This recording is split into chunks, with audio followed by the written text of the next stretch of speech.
మనం చదువుకున్న ఈ వాక్య భాగంలో యెరూషలేములో ఒక అద్భుతం జరిగింది. ఇప్పుడు మనం చదువుకున్నటువంటి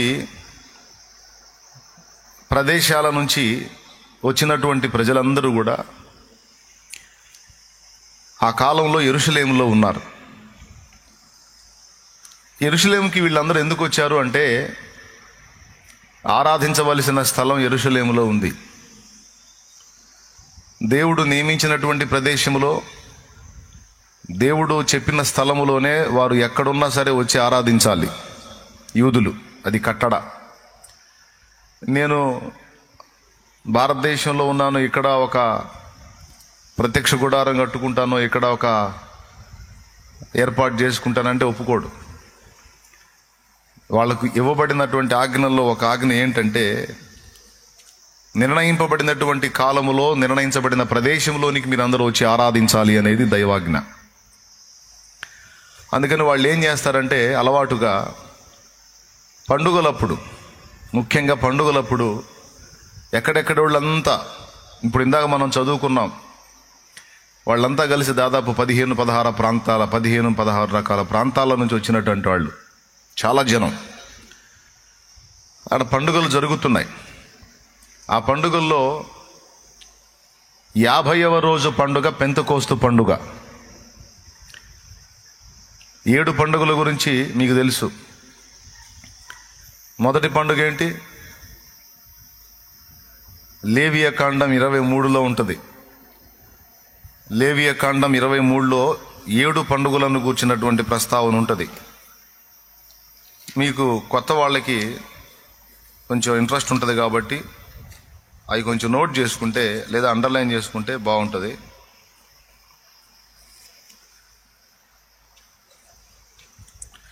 లేవియ కాండం 23వ అధ్యాయం 5వ వచనంలో మొదటి పండుగ ఉంది. మొదటి నెల 14వ దినమున సాయంకాలమందు యెహోవా పస్కా పండుగ జరుగును.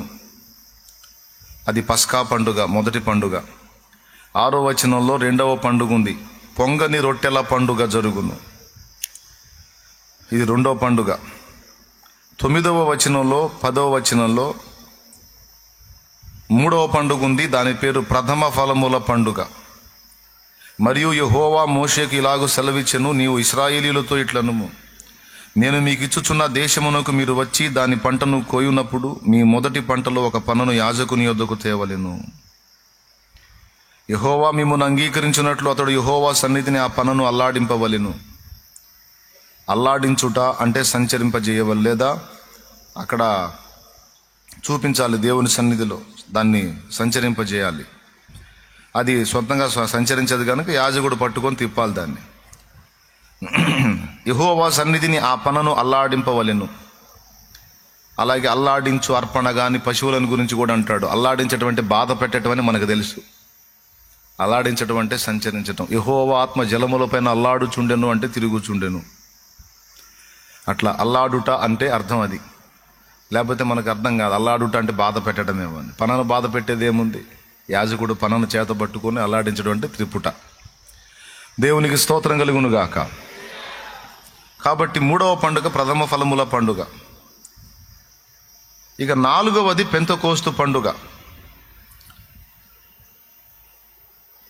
పెంతెకోస్తు పండుగ అనేది 15వ వచనంలో లేదా 16వ వచనం చూడొచ్చు మీరు. 7వ విశ్రాంతి దినపు మరు దినము వరకు మీరు 7 దినములు లెక్కించి యెహోవాకు క్రొత్త ఫలముతో నైవేద్యము నర్పింపవలెను. 50వ దినము పెంతెకోస్తు అంటే 50వ దినము. పెంతెకోస్తు పండుగ అంటే 50వ దినపు పండుగ. అర్థమైందా?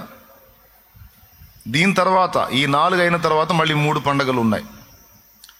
ఆ తర్వాత 24వ వచనంలో శృంగధ్వనుల పండుగ లేదా బూరల పండుగ. రాసుకోవచ్చు, అక్కడే నువ్వు గుర్తు రాసుకోవచ్చు. 5వ పండుగ శృంగధ్వనుల పండుగ లేదా బూరల పండుగ.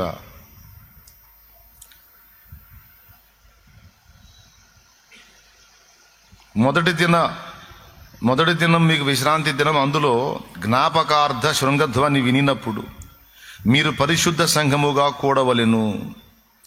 అందులో మీరు జీవనోపాధి అయిన ఏ పనియు చేయుట మాని యెహోవాకు హోమము చేయవలెను. ఓకేనా? ఇది 5 పండుగలు. ఇక 6వ పండుగ 27వ వచనం. ఈ 7వ నెల 10వ దినము పాపము నిమిత్తమై ప్రాయశ్చిత్తార్థ దినము. అక్కడ ఏం రాసుకోవచ్చు అంటే ప్రాయశ్చిత్తార్థ దినపు పండుగ. ఈ పండుగలో ఏం చేయాలో కూడా చెప్తాడన్నమాట. అది 6వది. ఇక 7వది మీకు అందరికీ తెలిసిన పండుగ. 33వ వచనం నుంచి కిందికి చదివితే 35వ వచనంలో కనపడింది, యెహోవాకు పర్ణశాలల పండుగను జరుపవలెను. ఇట్లా ఈ పెంతెకోస్తు పండుగ అనేది మధ్యలో వచ్చే పండుగ. ప్రజలారా బాగా గుర్తుపెట్టుకోండి. పెంతెకోస్తు పండుగకు ముందు 3 పండుగలు ఉన్నాయి. పెంతెకోస్తు పండుగ తర్వాత 3 పండుగలు ఉన్నాయి. రెండింటికి సెంట్రల్గా ఉండేది పెంతెకోస్తు పండుగ. ఇప్పుడు అక్కడ ఇన్ని రకాల ప్రదేశాలలో నుంచి ప్రజలు ఎందుకు వచ్చారు అంటే ఈ పండుగల కోసం వచ్చారు. వచ్చి యెరూషలేములో వాళ్ళు ఆరాధించడానికి ఆ పండుగల్లో ఏకీభవించి అప్పటికి 3 పండుగలు అయిపోయినాయి. ఏమేం పండుగలు అయిపోయినాయో ఇప్పుడు మీరు చెప్పాలి. పస్కా పండుగ అయింది, పులియని రొట్టెల పండుగ అయింది, ప్రథమ ఫలముల పండుగ అయింది. 3 పండుగలు అయింది. ఇక 4వ పండుగ అక్కడ నుంచి లెక్కేసుకొని 50 రోజు వచ్చేటప్పటికి పస్కా, అదే పెంతెకోస్తు పండుగ. పస్కా మొదలు పెంతెకోస్తు వరకు 50 దినములు. ఈ 50వ రోజును అంత పండుగగా సిద్ధపడతా ఉన్న టైం అది. అందరూ నైట్ నిద్రపోతా ఉన్నారు ఆదమర్చి.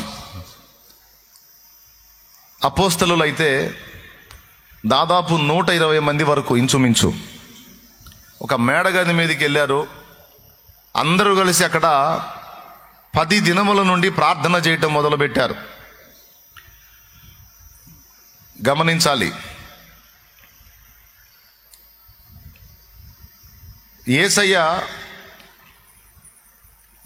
ఏ పండుగ రోజు ప్రభు బల్లందించాడో మీకు తెలుసు.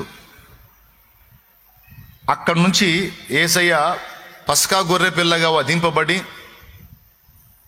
సిలువలో ప్రాణం పెట్టి సమాధి చేయబడి 3వ నాడు తిరిగి లేచి వారికి 40 దినముల వరకు అగుపడెను అని ఉంది. అంటే బలైనది మొదలుకొని 40 దినములు అనుకుంటే, లేదా తిరిగి లేచినది మొదలు 40 దినములు అనుకుంటే, అక్కడి నుంచి 10 దినములు లెక్కేసుకుంటే 50 రోజులు పెంతెకోస్తు పండుగ.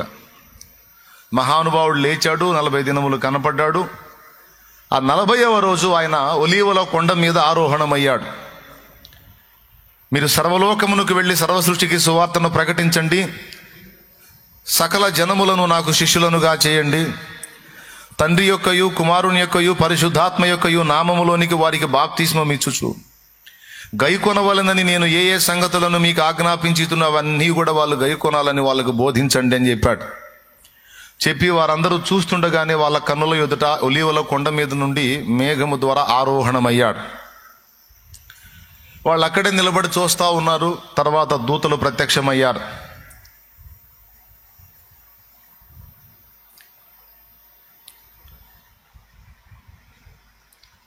దూతలు ప్రత్యక్షమయ్యి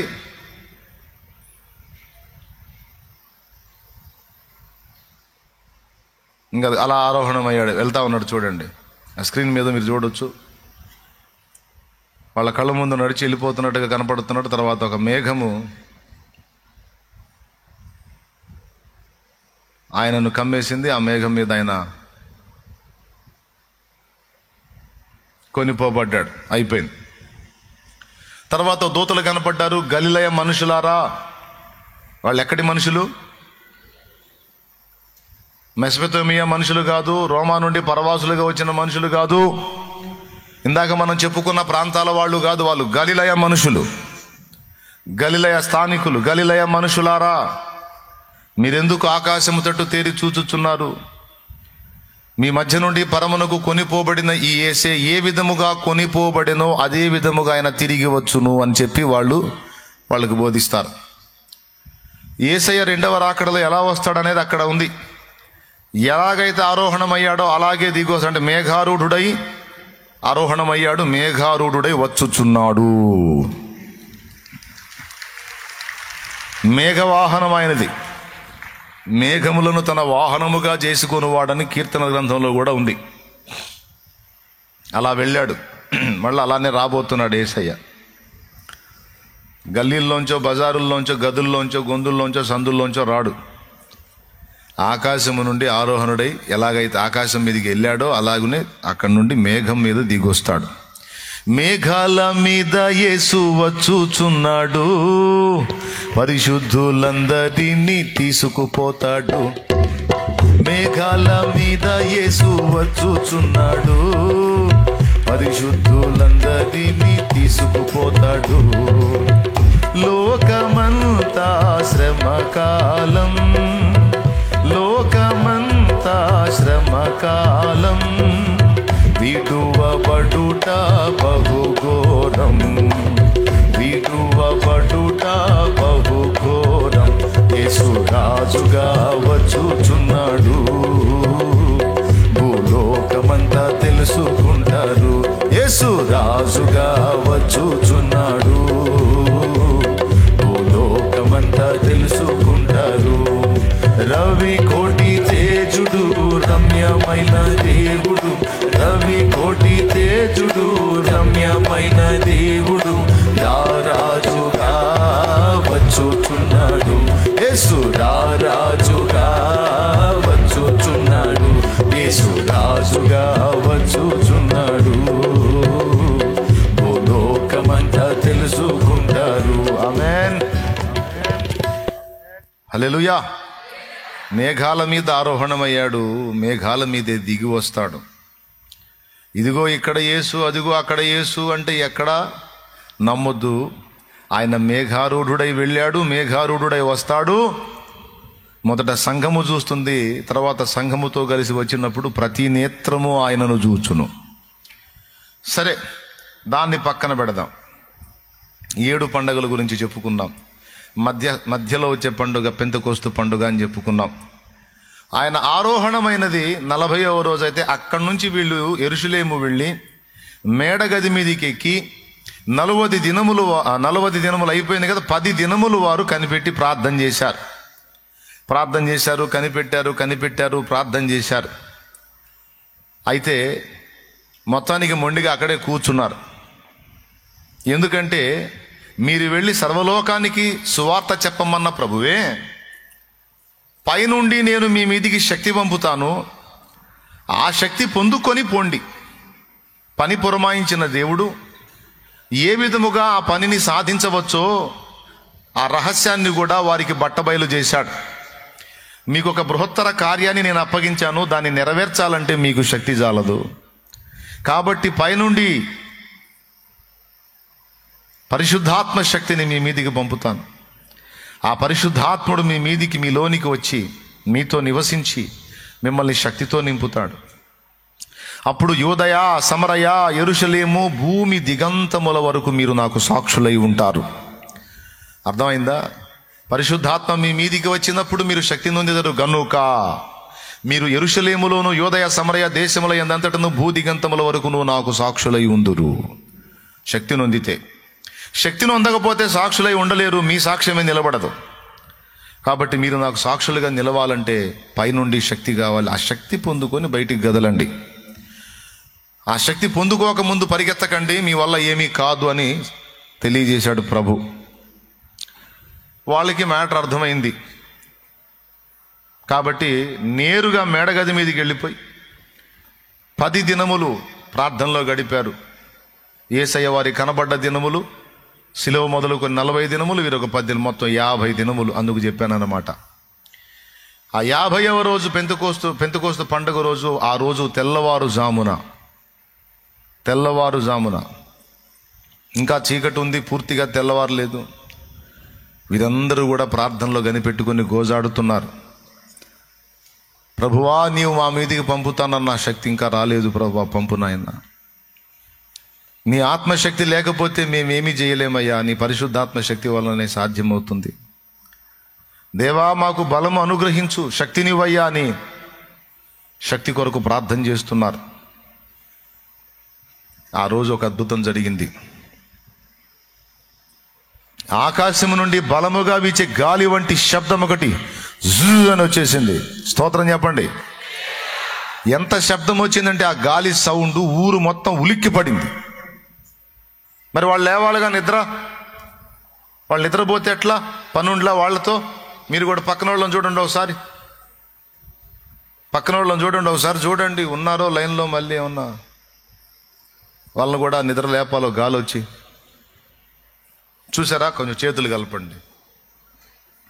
బ్రదర్, వాక్యం విను. పాపిష్టి శరీరం ఎప్పుడు నిద్ర తిండి అని దరిద్రం, ఎప్పుడు అదే గోల. అస్తే ఒక్క పూట నిద్ర మానుకుందాం అని చెప్పండి. కొంచెం పక్కకు తిరిగి జాగ్రత్తగా విను వాక్యం అని చెప్పి చేతులు కలపండి. మంచిగా విను వాక్యం అని చెప్పుకోండి. మీరు చెప్పట్లా, నేను చెప్పిన పని చేయట్లేదు. మీరు విని చెప్పుకోండి, తప్పేముంది. నిద్రపోవద్దు, వాక్యమేనా? రైట్. బలముగా వీచే గాలి వంటి ధ్వని ఒకటి ఆకాశము నుండి పుట్టింది. అది ఎంత సౌండ్లో వచ్చిందో మొత్తానికి ఉలిక్కిపడి లేచారు. మొత్తం ఉలిక్కిపడి లేచారు పరిగెత్తుకుంటా. ఆ సౌండ్ ఎక్కడ వచ్చిందో అక్కడికి పరిగెత్తారు. మేడగది మీద ఉన్న పరిశుద్ధులు ఆ గాలి వంటి ధ్వనిని విన్నారు. ఆకాశం నుండి అగ్ని దిగుతుందిగా. ఆకాశము నుండి అగ్ని దిగి అదిగో వారందరి మీద అగ్ని నాలుకల వలె విభాగింపబడి ఒక్కొక్కరి మీద ఒక్కొక్క నాలుక వలె నిలబడిపోయింది. ఈ అగ్ని నాలుకల వలె విభాగింపబడి వారి మీద రాలినప్పుడు వారికి వచ్చినది ఏమిటో తెలుసా?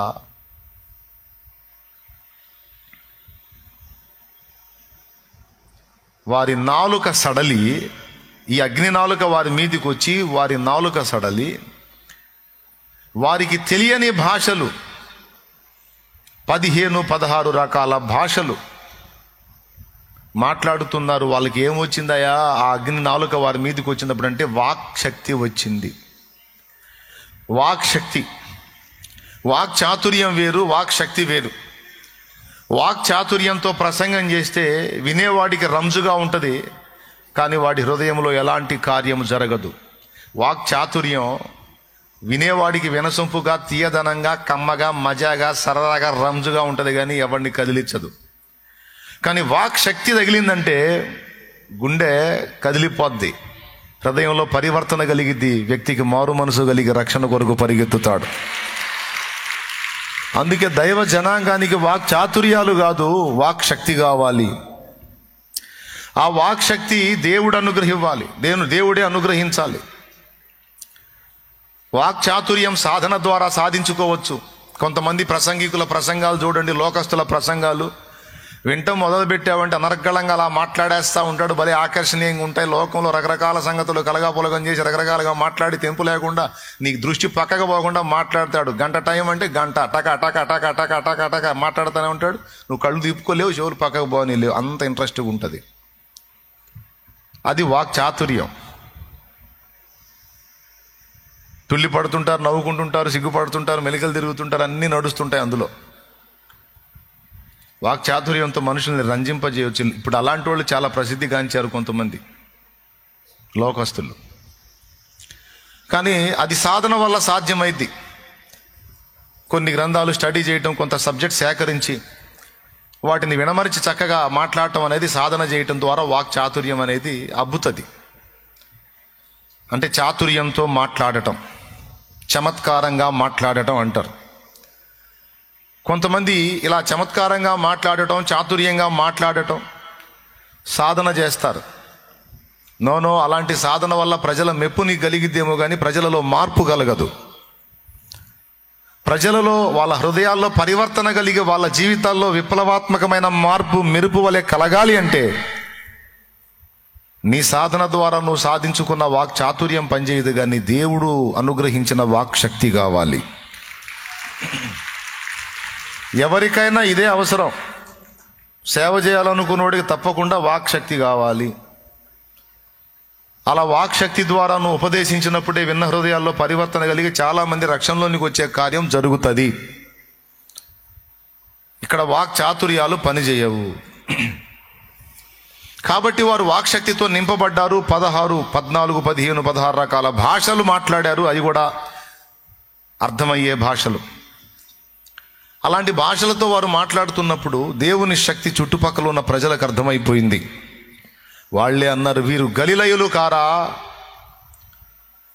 వీరు గలిలయులు కారా? మనం అనేక ప్రాంతాల్లోంచి వచ్చాం పండక్కి. మనం ఎక్కడ పుట్టామో, ఏ దేశం పుట్టామో, ఏ దేశంలో ఏ దేశ భాషలు మనం మాతృభాషలుగా కలిగి ఉన్నామో, మనం యూదులమే అయినా మన వాళ్ళు అక్కడికి పోయినప్పుడు మనం అక్కడ పుట్టాం కాబట్టి అక్కడి భాష మనకు మాతృభాష అయింది. అలా మన మాతృభాషలు, మనకు మాత్రమే వచ్చే భాషలు, ఇక్కడ గలిలయులు, ఇక్కడ స్థానికులు ఇన్ని భాషలు మాట్లాడటం ఏంది? ఈ భాషల్లో దేవుని శక్తిని వివరించటం ఏంది? ఇదేమి? పరలోకము నుండి మన్నా కురిసినప్పుడు ఇదే డైలాగ్ వాడారు ఇశ్రాయేలీయులు. ఇదేమి?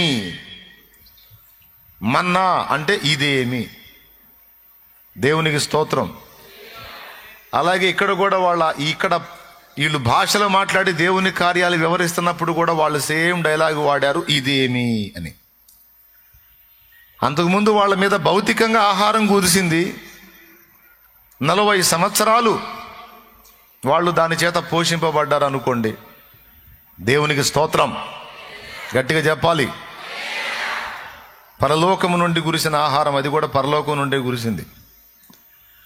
ఇప్పుడు కూడా వాళ్ళకి ఆత్మ సంబంధమైన మన్నా దిగొచ్చింది. ఈ మన్నా దేవుని వాక్యం. పరిశుద్ధాత్మ పరిశుద్ధుల మీదకి వచ్చినప్పుడు పరిశుద్ధాత్మ వశులై వాక్శక్తితో వాళ్ళు పలికినటువంటి మాట పరలోక జీవ ఆత్మ సహితమైన మన్నా.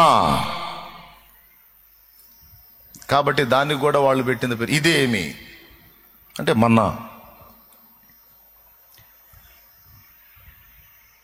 అంత విభ్రాంతి నొందారు, ఆశ్చర్యపోయారు, బిగుసుకుపోయి చూస్తూ ఉన్నారు, ఏందిరా ఇది వింత అని. అంటే ఒక శక్తివంతమైన కార్యం వాళ్ళ కళ్ళ ముందు జరుగుతున్నప్పుడు ప్రజల్లో చైతన్యం వచ్చింది. నంబర్ 1, వాళ్ళు ఆకర్షింపబడ్డారు. నంబర్ 2, ఆలోచించారు. నంబర్ 1, వాళ్ళు ఎక్కడైతే దేవుని శక్తి దిగొచ్చిందో అక్కడికి వాళ్ళు ఆకర్షింపబడ్డారు, అక్కడికి వచ్చారు. నంబర్ 2, అక్కడ జరుగుతున్న దాన్ని చూసి ఆశ్చర్యపోయారు, ఆలోచనలో పడ్డారు, ఏం జరుగుతుంది, ఏంది అని. 3వది, వాళ్ళు అక్కడ సంధించబడ్డారు వాక్కు చేత. ఆశ్చర్యపడ్డారు, ఆలోచనలో పడ్డారు. 3వది, పేతురు లేచి వాళ్ళ మధ్య ప్రసంగించినప్పుడు, సుదీర్ఘ ప్రసంగాలు ఏం చెప్పలా, జస్ట్ నాకు తెలిసి ఒక 20-30 నిమిషాలు మాట్లాడాడేమో. ఆయన మాట్లాడుతూ ఉంటే యేసుక్రీస్తు యొక్క శిలువ మరణ పునరుద్ధానాలను గురించి మాట్లాడుతూ ఉంటే భక్తిగల యూదుల హృదయాలు తెరవబడ్డాయి. హృదయమందు పొడవబడిన వారై, సహోదరులారా, రక్షణ పొందుటకు మేమేమి చేయవలెను అని అడిగారు.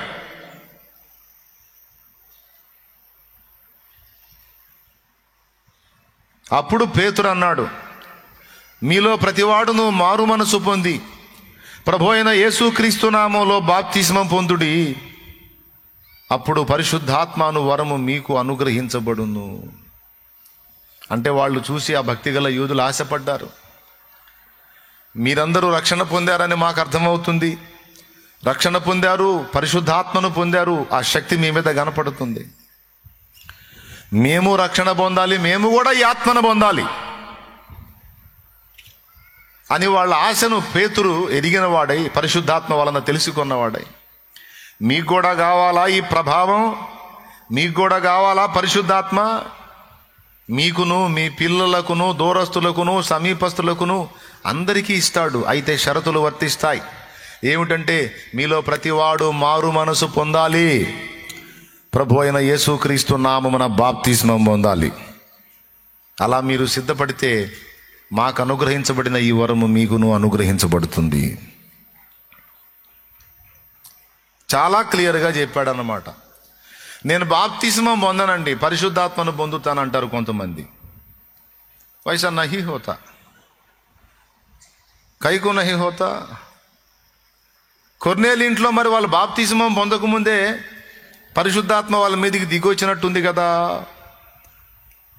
ఓకే కాదని నేను అనను. ఇదేం అపోస్తలులు 2, అదేం అపోస్తలులు 10 కాదని నేను అనను. అయితే వారు పరిశుద్ధాత్మను పొంది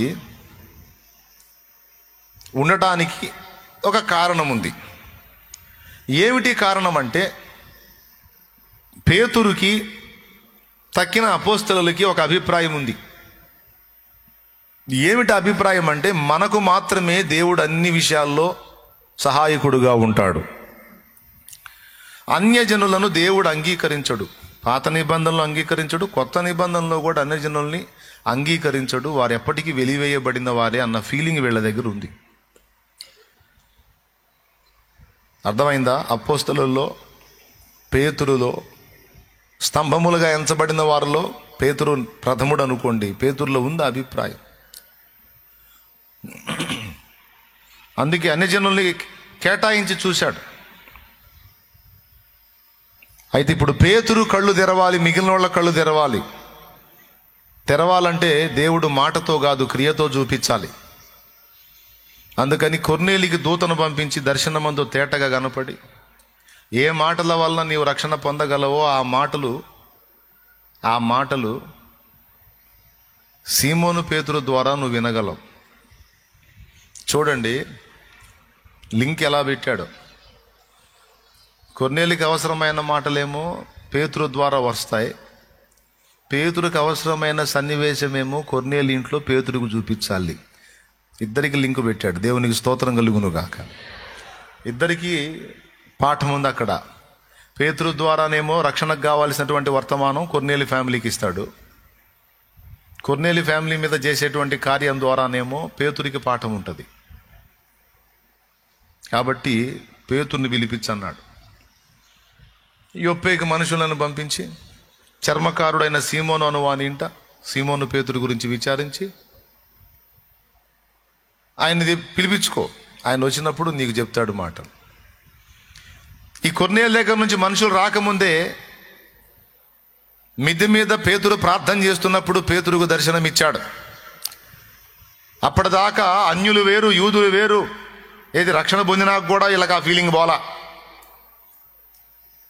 అన్యులు వేరు, మనం వేరు. అన్యులు అంటరానోళ్ళు, మనం పరిశుద్ధులం, స్పెషల్, మనం దేవుని ప్రజలం అని ఒక యుగం ఉండేది. అదంతా కూడా ఇప్పుడు దుళ్ళగొట్టడానికి దేవుడు పూనుకున్నాడు ఆ యుగోని. మిద్దె మీద ప్రార్థనలో పేతురు ఉన్నప్పుడు పేతురుకి ఒక దర్శనం కలిగింది. 4 చెరగులు పట్టబడిన ఒక దుప్పటి పేతురు ముందు దిగింది దర్శనంలో. భూమి మీద ఉండు సకల జంతువులు, చతుష్పాద జంతువులన్నీ ఆ దుప్పట్లో కనపడ్డాయి. అన్నీ కనపడుతున్నాయి ఆ దుప్పట్లో. స్వరం వినబడుతుంది, పేతురు లేచి ఎదుగో, నీ కనబడుతున్న వాటిలో కొన్నిటిని చంపుకొని తిను అన్నాడు. దర్శనంలో చూపించింది ఏంటి? నిషిద్ధ జంతువులను చూపించాడు, అపవిత్ర జంతువులను చూపించాడు. చంపుకొని తిను అన్నాడు. ఇక్కడ మళ్ళీ ఒక సన్నివేశం గుర్తు చేసుకోవచ్చు. కొన్నిసార్లు మనకి టయానికి కొన్ని జరగకపోవటం కూడా కొన్ని సంకేతాలు, మనకి కొన్ని విషయాలు తెలియజేయడానికి దేవుడు అనుమతిస్తాడేమో అనిపిస్తుంది. విషయం ఏంటంటే, ఆ రోజు పేతురికి టయానికి ఫుడ్ పెట్టలా వాళ్ళు. ఎందుకు ఆలస్యమైందో ఏమో, వంట చేయటం, కడుపు మాడుతుంది. వాళ్ళేమో రెడీ చేస్తున్నారు కింద. ఈ ఆకలి మంట మీద పోయాడు పైకి. ఈ ఆకలితో ఉన్నప్పుడు ఏం కావాలి? ముందు పదార్థం కావాలి తినటానికి. అందుకని ఆకలి మీద ఉండి ప్రార్థనలో ఉన్నప్పుడు దర్శనం కలిగింది. దర్శనంలో దుప్పటి వచ్చింది, దుప్పట్లో జంతువులు ఉన్నాయి. ఆకలి మీద ఉన్నాక చంపుకొని తినండి. దేవునికి స్తోత్రం. అప్పుడు ఈయనన్నాడు, ప్రభువా, అపవిత్రమైనది ఏదైనాను, నిషిద్ధమైనది ఏదైనాను నేను ఎన్నడూ ముట్టలేదని నీకు తెలియదా అన్నాడు. అప్పుడు దైవస్వరం వినబడుతుంది, తప్పు. దేవుడు పరిశుద్ధపరచిన వాటిని, దేవుడు పవిత్రము చేసిన వాటిని నీవు నిషిద్ధమైన వాటినిగా ఎంచవద్దని మరలా 2వ మారా శబ్దం. అంటే మొదటిసారి ఒకసారి వినపడింది. ఏమని? పేతురు, దేవుడు పవిత్రపరచిన వాటిని నిషిద్ధమని ఎంచకూడదు అని వినపడింది. మళ్ళా సౌండ్ డౌన్ అయిపోయింది. పేతురికి మౌనం అయిపోయాడు. ప్రభువా స్తోత్రం, ఏంది నాయన నాకు కనపడ్డ దర్శనం ఏంది ప్రభువా అని మళ్ళీ ప్రార్థన చేస్తే మళ్ళీ దుప్పటి దిగుతుంది. మళ్ళా అంతే కనపడుతున్నాయి. మళ్ళా స్వరం వినపడుతుంది, పేతురు లేచి చంపుకొని తిను. ప్రభువా, అపవిత్రమైనది ఏది కూడా నేను ముట్టలేదని నీకు తెలియదా? నిషిద్ధమైనది ఏది నా నోట పడలేదని నీకు తెలియదా? పేతురు, తప్పు. దేవుడు పవిత్రము చేసిన వాటిని నీవు నిషిద్ధమైనవిగా ఎంచవద్దు. ఇలాగూ ముమ్మారు, 1కి 3 సార్లు అదే దర్శనం, అదే మాట వచ్చింది. మళ్ళీ మోకాళ్ళు వేస్తే మళ్ళీ అదే వచ్చునేమో. ఇప్పుడు ఆయనకు ఆ కనువిప్పు కలిగేంత వరకు, ఆ విషయంలో పాఠం అర్థమయ్యేంత వరకు దేవుడు అంతే చెప్తాడు. ఆయన మోకాళ్ళు వేస్తే 20 సార్లైనా అదే కనపడేది. మళ్ళీ దుప్పటి దిగుతుంటుంది, జంతువులు కనపడుతుంటాయి. అసలు ఇందును గూర్చి ఏంటి, ఎందుకు వచ్చింది నాకు ఇలాంటి దర్శనం అని దాన్ని గూర్చినటువంటి ఆలోచనలో పేతురున్నాడు. ఆకలి బాధ పోయింది.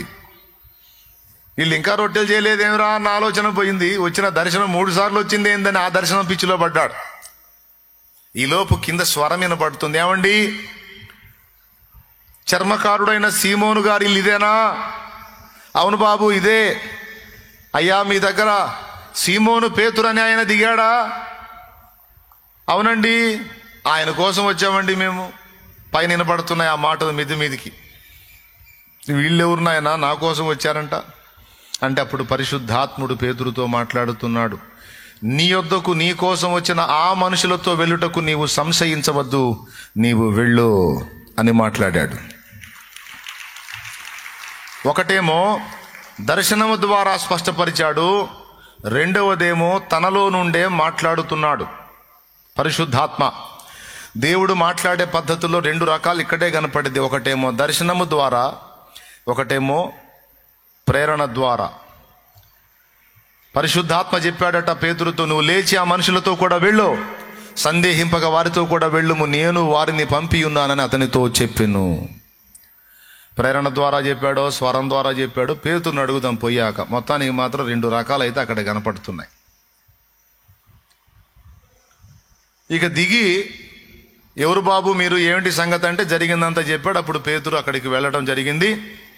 అప్పటిదాకా పొరపాటున కూడా అన్యుల దగ్గరికి వాడు ఈ పెద్ద మనిషి. వాళ్ళ అపవిత్రులు, అంటరానోళ్ళు, లేకోళ్ళు అన్నమాట ఈయన దృష్టిలో, విసర్జింపబడ్డోళ్ళు. ఈయన మారు మనసు పొంది ప్రభు శిష్యుడై ప్రభువుని సేవించినప్పటికీ ఈ జాడ్యం బోలా. ఇప్పుడు ఈ జాడ్యం వదలగొట్టాలన్నమాట, తుప్పు వదలగొట్టాలి. అందుకని కొర్నేలి ఇంటికి బొమ్మన్నాడు. పోయాడు. అక్కడికి పోయేసరికి భక్తిపరుడైన కొర్నేలి వాళ్ళ ఇంట్లో పెద్ద సభ తీర్చి కూర్చున్నాడు. ఇరుగు పొరుగుల్ని, స్నేహితుల్ని, బంధువుల్ని మొత్తాన్ని గుంపు కూర్చి కూర్చున్నాడు. అప్పుడు అక్కడికి వెళ్ళిన తర్వాత అది అన్యజనుడైన కొర్నేలి ఇల్లు, శతాధిపతి అయిన కొర్నేలి ఇల్లు అని తెలుసుకొని కొర్నేలి ఎదుర్కొన్నప్పుడు కొర్నేలి చెప్పాడు, అయ్యా, నేను ప్రార్థనలో ఉన్నప్పుడు, ఇంచుమించు 3 గంటల వేళ ప్రార్థనలో ఉన్నప్పుడు, అది యూదుల ప్రార్థనా కాలం అండి. యూదుల ప్రార్థనా కాలం పగలు 3 గంటల వేళ. అపోస్తల కార్యం 3వ అధ్యాయంలో ఉంటుంది. అలాంటి ప్రార్థనా టైముని కొర్నేలి కూడా మెయింటైన్ చేశాడు. కొర్నేలి నీతిమంతుడు, బహుధర్మ కార్యంలో చేసేవాడు, దేవుని యందు భయభక్తులు కలిగిన వాడు, ప్రార్థనాపరుడు. బహుశా నాకు తెలిసి యూద ఫ్రెండ్స్ ద్వారా అలా ప్రభావితమై ఉండొచ్చు కొర్నేలి. యూదుల క్రమము, యూదుల ఆరాధన, యూదుల భక్తి అతన్ని ఆకర్షించి ఉండొచ్చు. సో దేవునికి కనెక్ట్ అయ్యాడు. అయ్యా, నేను ఇలాగ ప్రార్థనలో ఉన్నప్పుడు దూత నాకు కనబడి, దర్శనమందు తేటగా కనబడి, కొర్నేలి అని పిలవగా, చిత్తము ప్రభువా అన్నాను. నీ ప్రార్థనలను, నీ ధర్మ కార్యములను దేవుని సన్నిధికి జ్ఞాపకార్థంగా చేర్చబడ్డాయి. నిద్ర వచ్చిన వాళ్ళు స్తోత్రం చెప్పండి. నీ ప్రార్థనలు, నీ ధర్మ కార్యములు దేవుని సన్నిధికి జ్ఞాపకార్థముగా చేరినవి. కాబట్టి దేవుడు నిన్ను కనికరించాడు. ఏ మాటల వల్ల నీవు రక్షణ పొందగలవో ఆ మాటలు బోధించే వ్యక్తిని నీకు పరిచయం చేస్తాను, నువ్వు ఆయన పిలిపించుకోమని నాకు చెప్పాడు. అందుకే పంపించానయ్యా. మీరు వచ్చారు, మీరు వచ్చింది మంచిది. మీరు ఏం చెప్తారో అది వినటానికి మేము సిద్ధంగా ఉన్నామని కొర్నేలి మాట్లాడినప్పుడు అప్పుడు ఆశ్చర్యపోయాడు పేతురు. ఆహా ఆహా, నాకు ఇప్పుడు ఒకటి స్పష్టమైపోయింది. అక్కడ అన్నాడు అపోస్తల కార్యం 10:34, దేవుడు పక్షపాతి కాడని నిజముగా గ్రహించి ఉన్నాను. అయ్యగారికి అప్పుడు కలిగింది గ్రహింపు. అప్పటిదాకా పక్షపాతని ఫీల్ అయ్యాడు. అంటే యూదులకు మాత్రమే దేవుడు యూదులనే ప్రేమిస్తాడు, యూదులనే కనికరిస్తాడు, యూదులకే సపోర్ట్ చేస్తాడు, ఇంకెవరిని పట్టించుకోడు అనుకున్నాడు. మరి మిగిలిన అన్ని జనులందరినీ చేసింది ఎవరు? మిగిలిన జనాంగములని ఎవరి వలన వచ్చాయి? అందరినీ సృష్టించింది ఆయనేగా. అక్కడ కనువిప్పు కలిగింది పేతురుకి. దేవుడు పక్షపాతి కాడని నిజముగా గ్రహించి ఉన్నాను. ప్రతి జనములోను, యూద జనమే కాదు అన్యజనము కూడా, ప్రతి జనములోను ఆయనకు భయపడి నీతిగా నడుచుకొను వానిని ఆయన అంగీకరించును. యేసుక్రీస్తు మొన్నటిదాకా కొందరికే ప్రభు అనుకున్నాను, ఇప్పుడు అర్థమైపోయింది అందరికీ ప్రభువు. యేసుక్రీస్తు అందరికీ ప్రభు, అందరికీ ప్రభు, అందరికీ ప్రభు. ఆయన ద్వారా దేవుడు సమాధానకరమైన సువార్తను ప్రకటించి ఇశ్రాయేలీయులకు పంపిన వర్తమానం మీరు ఎరుగుదురు అని మొదలుపెట్టి సువార్త చెప్తుంటే పేతురికి 2 నిరూపణలు దేవుడిచ్చాడు. ఒకటి కొర్నేలి గురించి, అన్యుడి గురించి యూదుడైన పేతురుతో దేవుడు మాట్లాడాడు. పక్షపాతం చూపవద్దు అనేది మొదటి పాఠం అయితే, దాన్ని నిరూపించడానికి పేతురు మాట్లాడుతున్నప్పుడు వాళ్ళ మీద పరిశుద్ధాత్మ అభిషేకమును పంపి, ఇదిగో మీకిచ్చిన వరమును మీతో పాటు వీరికి కూడా అనుగ్రహిస్తున్నాను, కాబట్టి మీ వరము, మీ సమాన వరము వీరికి ఇచ్చినందున మీరు క్రీస్తు యేసునందు నాకు ఈక్వలే. ఇక క్రీస్తు యేసునందు యూదుడనియు, సిధీనుడనియు, గ్రీసు దేశస్థుడనియు, స్త్రీ అనియు, పురుషుడనియు భేదము లేదు. ఇక మనమందరము క్రీస్తు యేసునందు సమానులము, ఇక భేదము లేదు అని క్లారిటీ ఇవ్వడానికి అభిషేకం పంపాడు. కానీ నువ్వు బాప్తీసం పొందకుండా బజార్లో అమ్ముడు తిరిగి పరిశుద్ధాత్మను పొందాను బెదరు, ఎట్ట పొందుతావు? అసలు ఏ వాక్యం ప్రకారం పొందుతావు? కుదరదు అట్లా. అక్కడ ఒక సందేశం వాళ్ళకి ఇవ్వడానికి, ఎవరికి? పేతురికి, అపోస్తలులకి సందేశం ఇవ్వడానికి ఆ కార్యం చేసి నిరూపణ చూపించాడు తప్ప పరిశుద్ధాత్మ బాప్తీసం పొందని వారి మీదికి రాడు. అక్కడ ఒక సందేశం ఇవ్వడానికి అలా చేశాడు. తర్వాత పేతురేమన్నాడో తెలుసా? మనవలే పరిశుద్ధాత్మను పొందిన వీరు బాప్తిస్మం పొందకుండా వీరికి నీళ్ళకి ఎవడైనా ఆటంకపరచగలడా? అసంభవము. అంటే అర్థం ఏంటి? బాప్తిజం పొందలేదు కానీ పరిశుద్ధాత్మను పొందాను బ్రదర్. మరి బాప్తిజం ఎప్పుడు పొందుతావు? ఇప్పట్లో పొందదలుచుకోలేదు బ్రదర్ అంటే నీది ఒరిజినల్ కాదు. ఎందుకంటే నిజంగా నువ్వు పరిశుద్ధాత్మను పొందితే, ఒకవేళ కొర్నేలి అనుభవంలోనే సరే నేను ఆ కోటాలో వేద్దాం, పరిశుద్ధాత్మను పొందాం అనుకుందాం, పొందితే ఒక్కరోజు కూడా ఇక బాప్తిజం పొందకుండా నిన్ను ఆపటం ఎవడి తరం కాదు. ఎందుకంటే నిజంగా ఆత్మ నీ మీదకి వస్తే ముందు నిన్ను నీళ్ళ దగ్గరకు తీసుకెళ్తాడు. పద ముందు మారు మనసు పొంది బాప్తిజం పొంది అంటాడు. అంతేగాని బజార్లో అమ్మటి తిరగమంటావు. కాబట్టి ఇందు మూలంగా 50 మంది తెలియజేయటం ఏమనగా,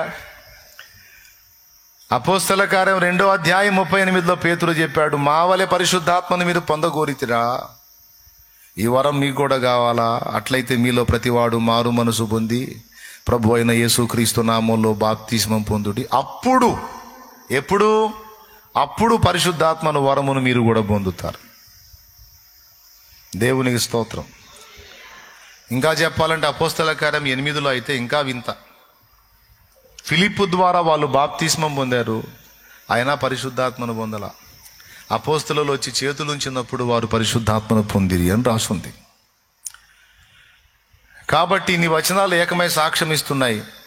పరిశుద్ధాత్మను మీరు పొందగోరినట్లయితే మీరు మారు మనసు పొంది బాప్తిస్మం పొందాలి. సరే అయిపోయింది, ఇక మ్యాటర్ పక్కన పెడదాం. కనపడ్డ బజారాల్లో తిరుగుతూ ఉంటే మనకి సాయంత్రం అయింది. కాబట్టి చెప్పాలనుకున్న 2 ముక్కలు సూటిగా చెప్పేసి ముగిస్తా. ఎందుకు ఈ పక్క బజార్లోకి వెళ్తానంటే, కాస్త విషయ పరిజ్ఞానాన్ని ఇష్టపడే వాళ్ళకి అవి ఉపయోగపడతాయని అట్లా పోతా పక్కకి. చదువు లేని వాళ్ళకేం అర్థం కావు. చదువు లేని వాళ్ళకి ఎక్కడ మొదలు పెట్టానో అక్కడే కొనసాగాల. ఏ పక్క బజారుకు పోయినా సరే ఎటు పోయాడు, ఇక నా వల్ల కాదు, నాకు అర్థం కాదని నిద్రపోతారు. అందుకని ఇప్పుడు ఇక నేను మళ్ళీ మెయిన్ రోడ్డుకు వస్తున్నాను, జాగ్రత్తగా వినండి. పెంతెకోస్తు పండుగ నాడు పరిశుద్ధాత్మ వారి మీదికి వచ్చి అక్కడ ఒక అద్భుత కార్యము జరిగినప్పుడు వినాలిక. చదువుకున్న వాళ్ళకి, చదువు లేని వాళ్ళకి అందరికి అర్థమైంది. వినండి. స్తోత్రం చెప్పండి, 2 చేతులు ఎత్తి గట్టిగా చెప్పండి. లైవ్లో జూమ్లో అందరూ కనపడుతున్నారు, జాగ్రత్తగా వినండి. పరిశుద్ధాత్మ అభిషేకము వారి మీదకి వచ్చి దేవుని శక్తి అక్కడ వెల్లడైనప్పుడు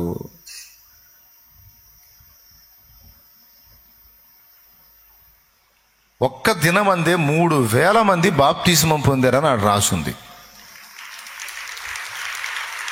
ఒక్క దినమందే 3,000 మంది. ఇది ఒక చరిత్ర.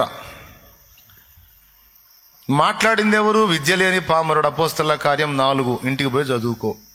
పేతురు యోహానులు విద్య లేని పామరులు అని ఉంది అక్కడ.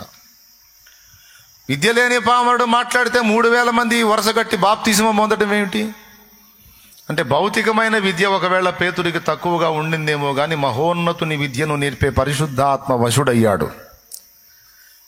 అర్థమైందా? నేను చెబుతున్న దేవుని పనికి మానవ శక్తి, మానవ జ్ఞానం కొంతవరకే పనిచేస్తాయి. దేవుని పనికి మానవ శక్తి, మానవ జ్ఞానం కొంతవరకే పనిచేస్తాయి కానీ ఒరిజినల్గా దేవుని పని జరగాలంటే దేవుని శక్తే దిగి రావాలి.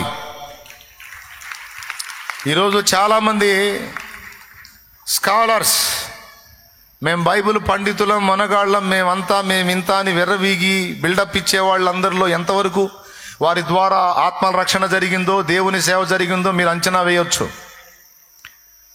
వాళ్ళు సాధించినవన్నీ, వాళ్ళు చదివిన సతుకులన్నీ కూడా ఎచ్చులు పట్టడానికి తప్ప ఆత్మల సంపాదన కోసం పనికిరాలా. పచ్చిగా చెప్తున్నా. వాడు చెప్పుకొని బిల్డప్ ఇచ్చుకోవడానికి నేను ఇన్ని పొందాను, అన్ని పొందాను, ఈ టెక్కు చేశాను, ఆ టెక్కు చేశాను, ఇది టక్ వేసుకొని టెక్కు బిల్డప్ ఇయటం తప్ప ప్రయోజనం ఏమీ లేదు.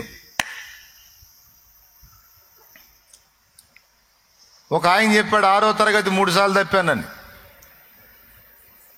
6వ తరగతి 3 సార్లు తప్పిన వాడి చేత లక్షల మందిని రక్షణలో నడిపించాడు.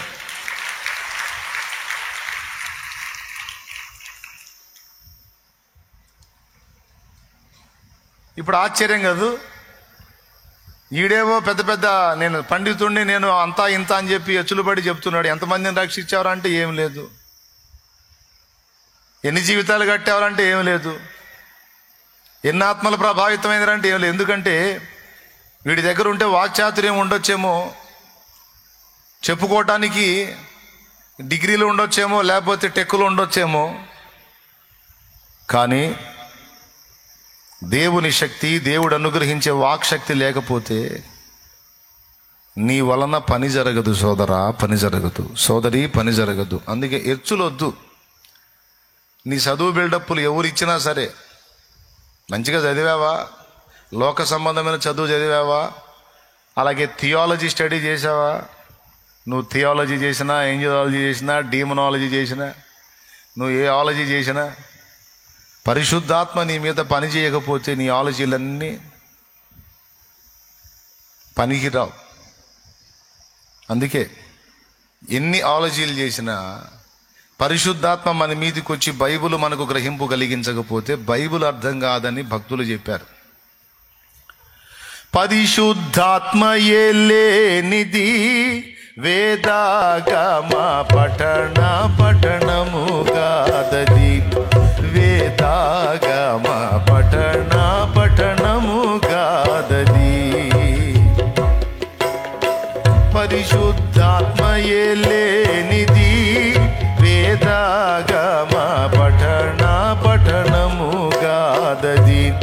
వేదాగమ పఠనముగాదది. నేను కొట్టదలుచుకోలేదా?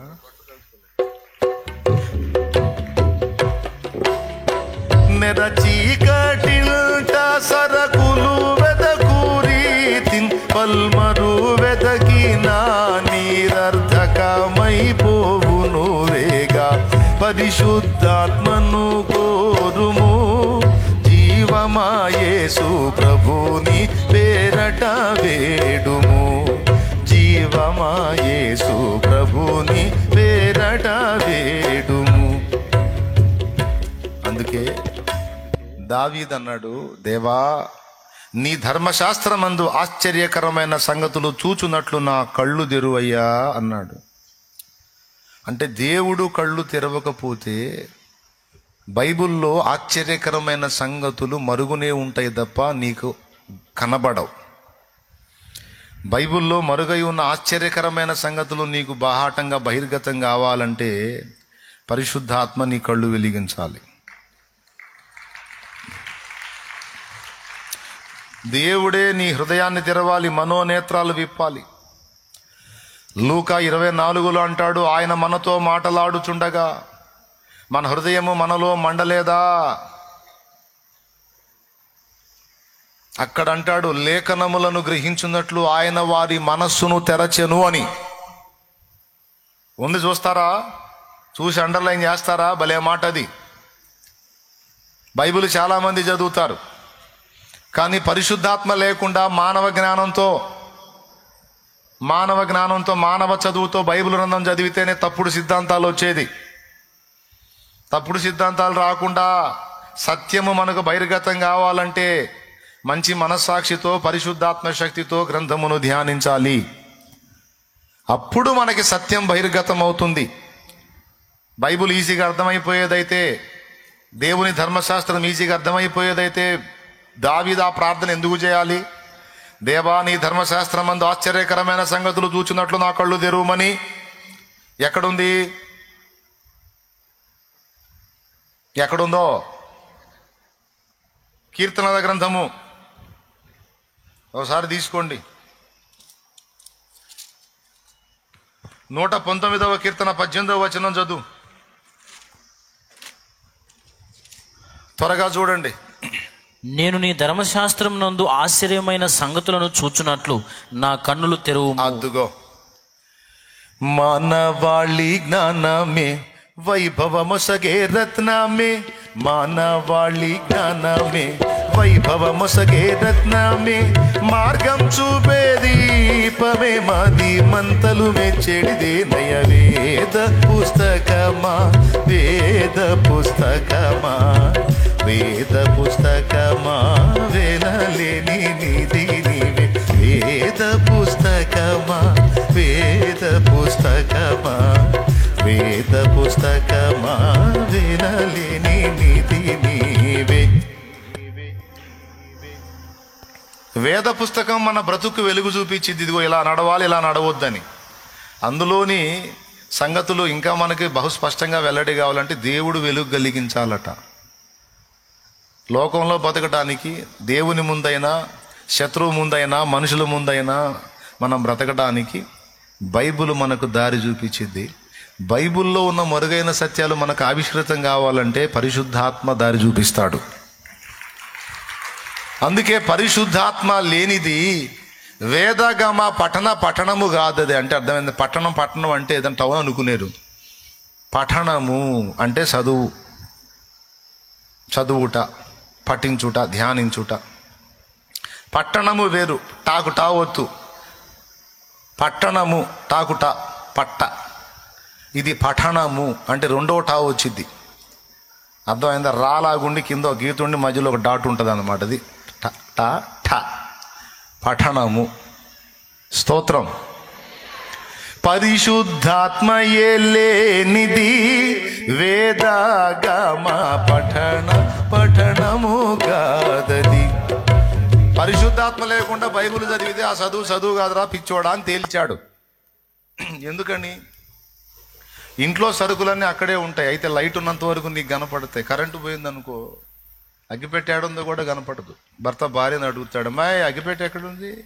అక్కడే ఉందండి ఆ టేబుల్ మీద. ఎక్కడా లేదుగా. ఎక్కడన్నా ఒక చాట పెట్టి చావు, నువ్వు ఏడో పెడతాడు. అదే ఆ టేబుల్ మీదే ఉంది. ఎక్కడ టేబుల్ మీద ఏడ తెచ్చింది?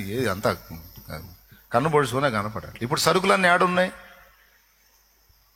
తాగే నీళ్ళు అక్కడే ఉన్నాయి, తినే తిండి అక్కడే ఉంది, కొవ్వొత్తి వెలిగించి అగ్గిపెట్టి కూడా అక్కడే ఉంది, కొవ్వొత్తి కూడా ఇంట్లోనే మొత్తం అక్కడే ఉన్నాయి. కానీ కనపడవు. తడవలాడుతూ ఉంటాడు, చిరాకు పడుతూ ఉంటాడు భార్య మీద. పనికి మన ఒక దాట పెట్టాలి అగ్గిపెట్టి. కరెంటు పోయినప్పుడు తెలుసుకోవాలంట. అరే నేను ఎప్పుడు అక్కడే పెడతానండి ఆ టేబుల్ దగ్గర, ఎక్కడా లేదా. తడులాడుతూ ఉన్నప్పుడు టపిమని వెలుగు వచ్చింది అనుకో, లైట్ వచ్చేసింది అనుకో, అమ్మాయ వచ్చింది. ఎందుకు తీస్తాడో అర్థం కాదు ఈ కరెంటు. అక్కడ చూస్తే అగ్గిపెట్టి ఆడాడు. ఇక్కడే ఉంది కానీ మరి నేను చెప్పట్లా అక్కడే ఉందని. కనపడలేదులే. నెరచీకటింట సరకులు వెదకూరీతి పల్మరు వెదకిన నీరర్థకమైపోవును వేగా పరిశుద్ధాత్మను గోరుము. అది చీకటింట సరుకులు వెతికినట్టు, ఎన్నిసార్లు వెతికినా లైట్ రాకపోతే అక్కడ కనపడ్డట్టు. చివరికి లైట్ వచ్చింది, అగిపెట్టి కనపడింది, కొవ్వొత్తి కనపడింది, ఆకలికి ఆహారం కనపడింది, దాహానికి నీళ్లు కనపడ్డాయి. అంతా అన్నీ అక్కడే ఉన్నాయి. అలాగే దేవుని గ్రంథములో దేవుడు దాచి ఉంచిన రుచికరమైన, మన ఆత్మకు ఉత్తేజభరితమైన, ఉల్లాసభరితమైన, మహోన్నతమైన, మహోత్కృష్టమైనటువంటి అనేక సంగతులు మన చదువుతున్న గ్రంథము లోపలే ఉంటాయి.